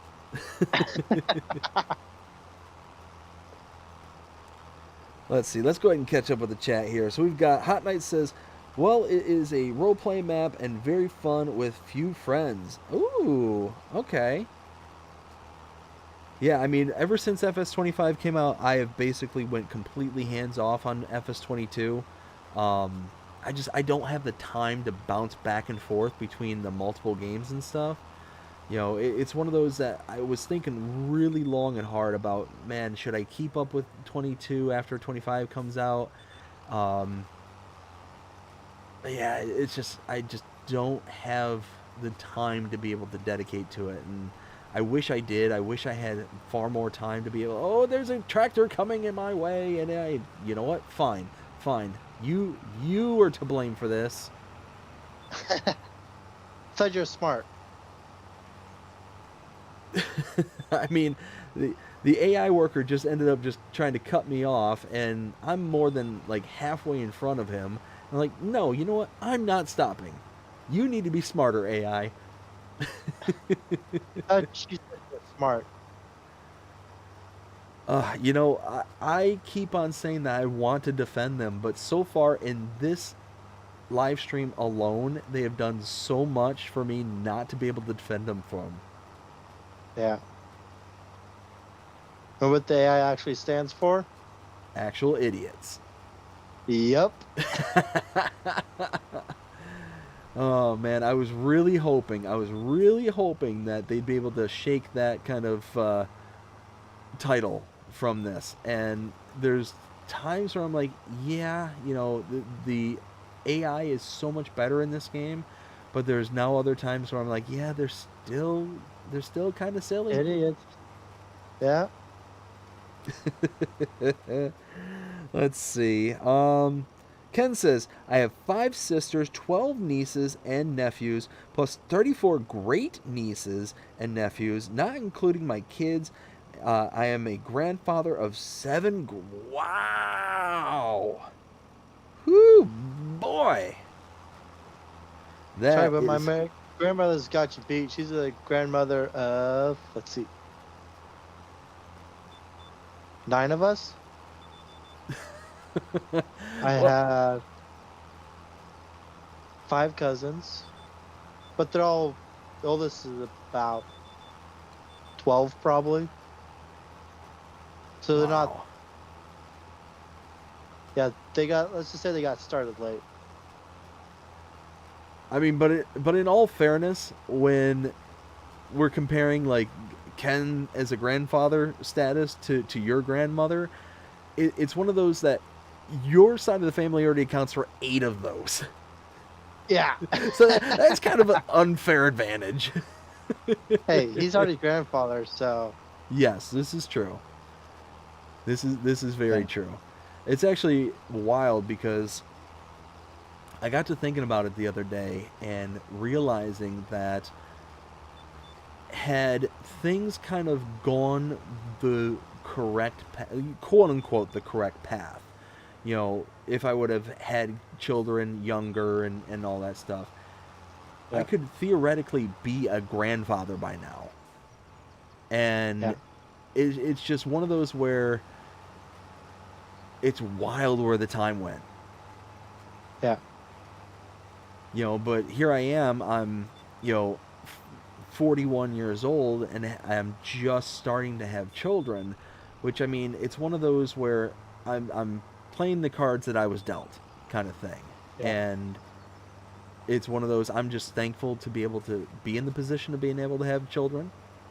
So, yeah, it just, not going to have the big old family that we originally wanted, but, just thankful for the one we have. Yeah. Let's see. How is this field looking so far? Sweet. It's getting there. It's getting there. I pretty much got all the headlands done here. Nice.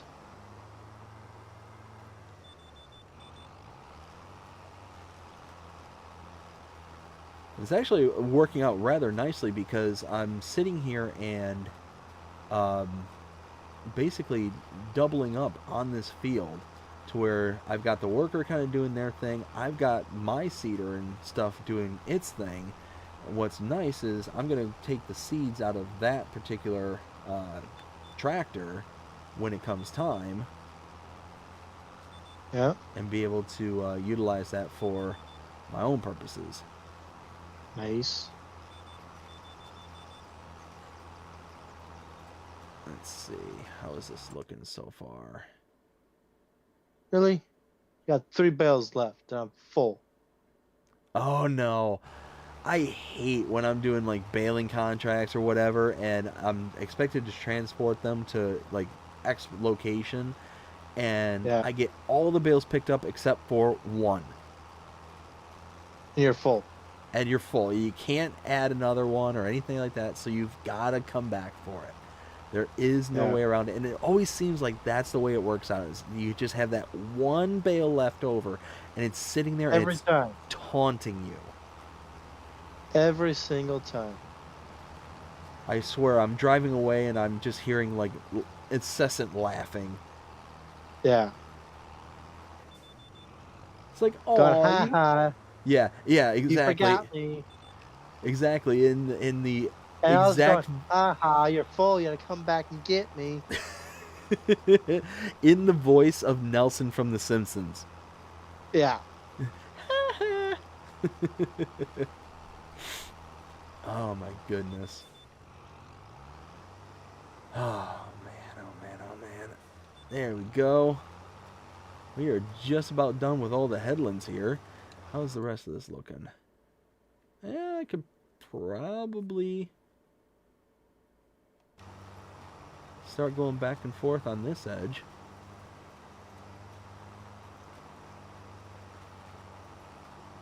Figure, I mean, we're already up to 86% of this field being done, and that's not too shabby. Nice.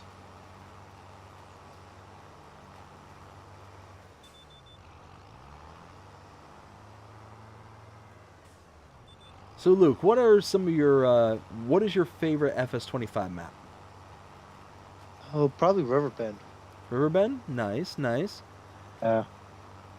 And you said you got a gameplay going there on Elm Creek. What were some of the other gameplays that you got going on? What other maps on 22? Just this one for now. Have you 'Cause played any other maps besides Elm Creek? yes, I have. What other maps have you played that you really Yeah. like? Let's see. One of them was. Which one was it? It was Canada map, the Weimar, Canada. Weimar, Canada. That's a nice one. That was a fun one.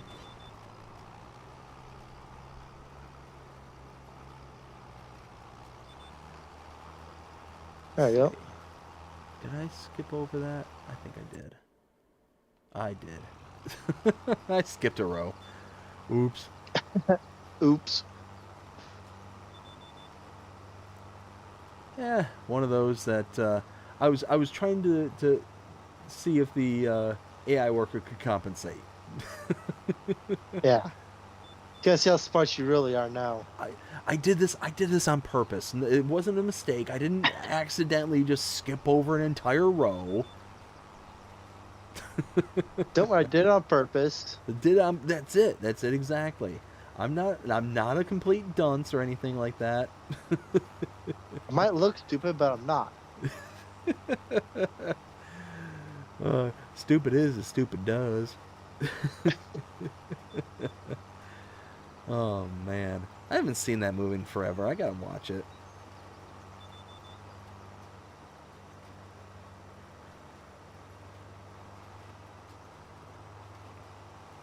Oh, nope, nope. Locked onto the wrong line. There we go. Uh-oh.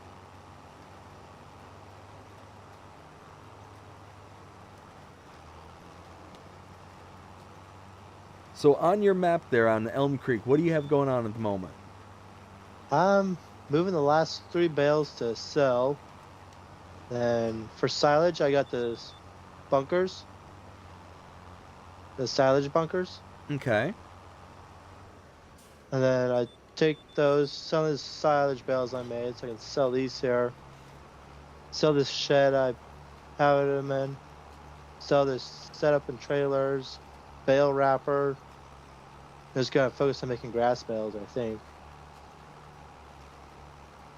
Then take the silage with a pickup wagon or loading wagon and take that to the silage pit.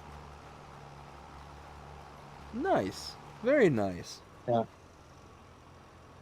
Let's see. Let me catch up with the chat here real quick. We got Ken saying, now that's a big family. LOL. Yeah, that's a pretty big Yeah. family.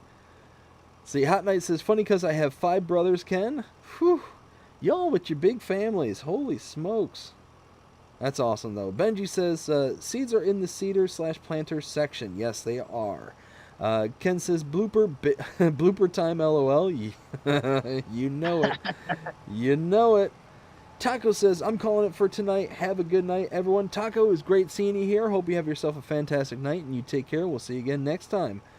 Ken says, good night, Taco. Hot Knight says, I understand you not go back to FS22. I really like to build, so for me, FS25 just too early. I love have all the mods on FS22. Yeah, 100%. It's one of those that I completely understand why people are sticking with FS22 for the moment. It's one of those that, like I said, I personally can't, but I totally get the argument between having all the mods and all the... What is he doing? He's going a completely different way. AI. Contract finished. Yeah, the AI was AIing. Well, I had the lines set up, so I was doing the steering assist while they were doing like the computer work. Well, they must have had a completely different layout than what I had, because we were converging and getting ready to smack into each other. Yeah. So, needless to say, that didn't have to happen because the contract finished out, so I was able to peel away, but only just. Nice. Just in time? Just in the nick of time. Alright, now that I'm back on the farm, I can unload these. Just do this right here, I guess. Did I unload it? Yes, it did. Haha. Okay, now... let's go ahead and collect. Yes. Nice. And now, turn that off. Now, I don't know how much in the way of seeds I'm going to have. Ooh, I probably should have parked that a little bit better of a place, rather than on my field edge there. So I don't have any way to move it. Well, that's not good.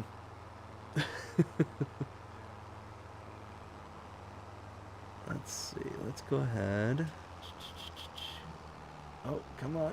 Come on. The struggle is real. The struggle is real. Get up the hill.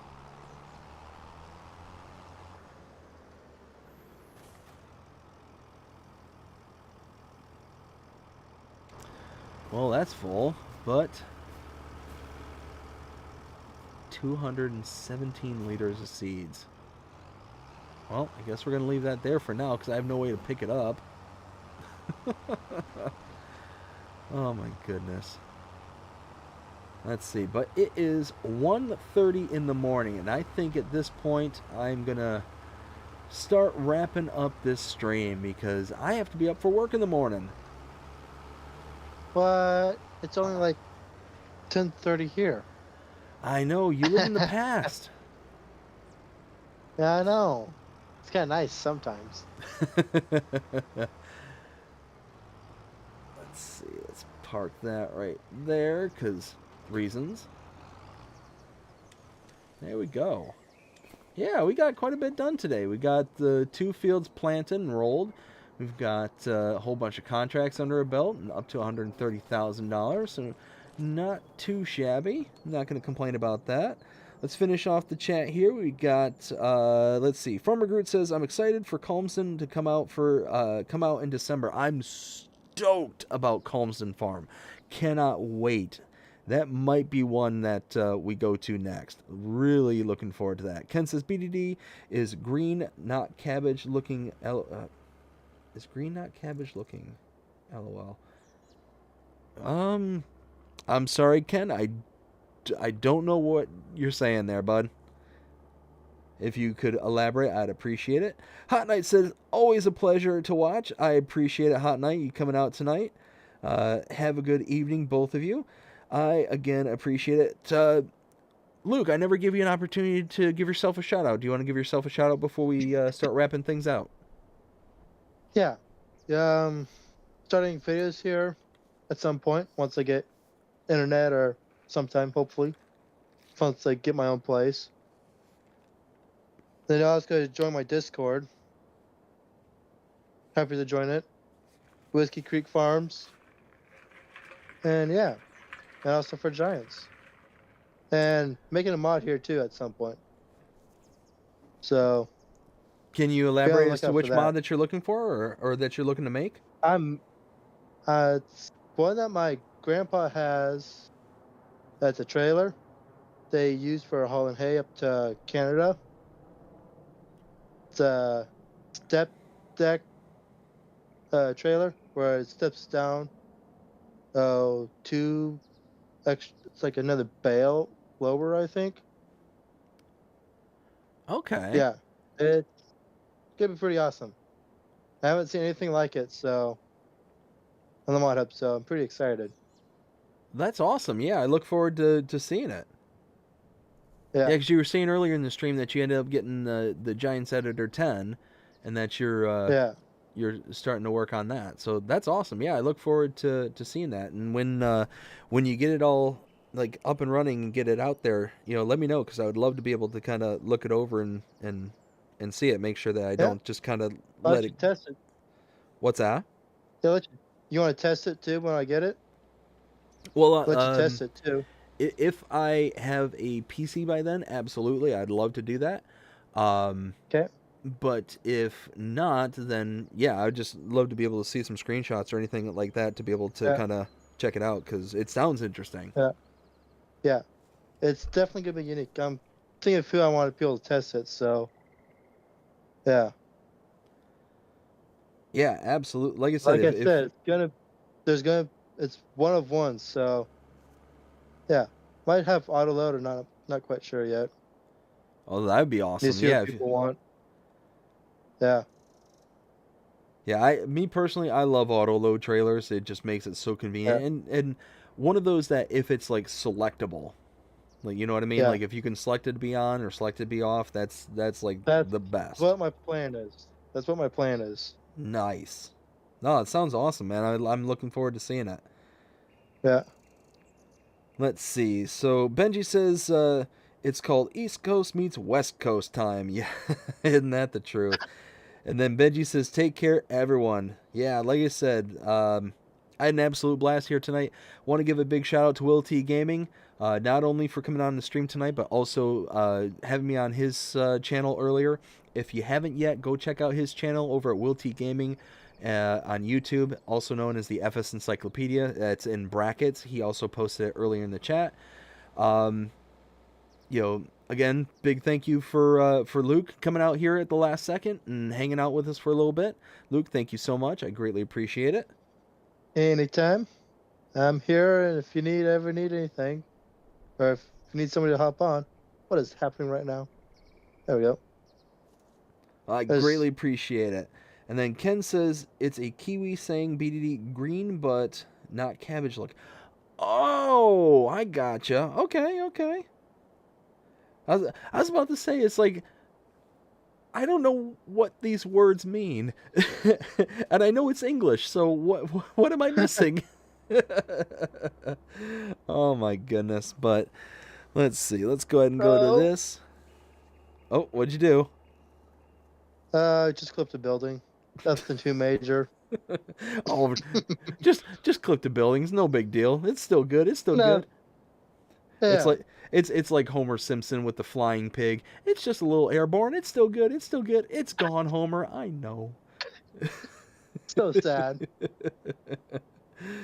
Oh my goodness. But again, I not only do I want to give a thank you to Luke and to Will T Gaming, I also want to thank everybody tonight who gave super chats, who gave memberships. Luke, again, and actually now that I got you on the stream, thank you for the 5 gifted memberships. Thank you so much. I greatly appreciate that.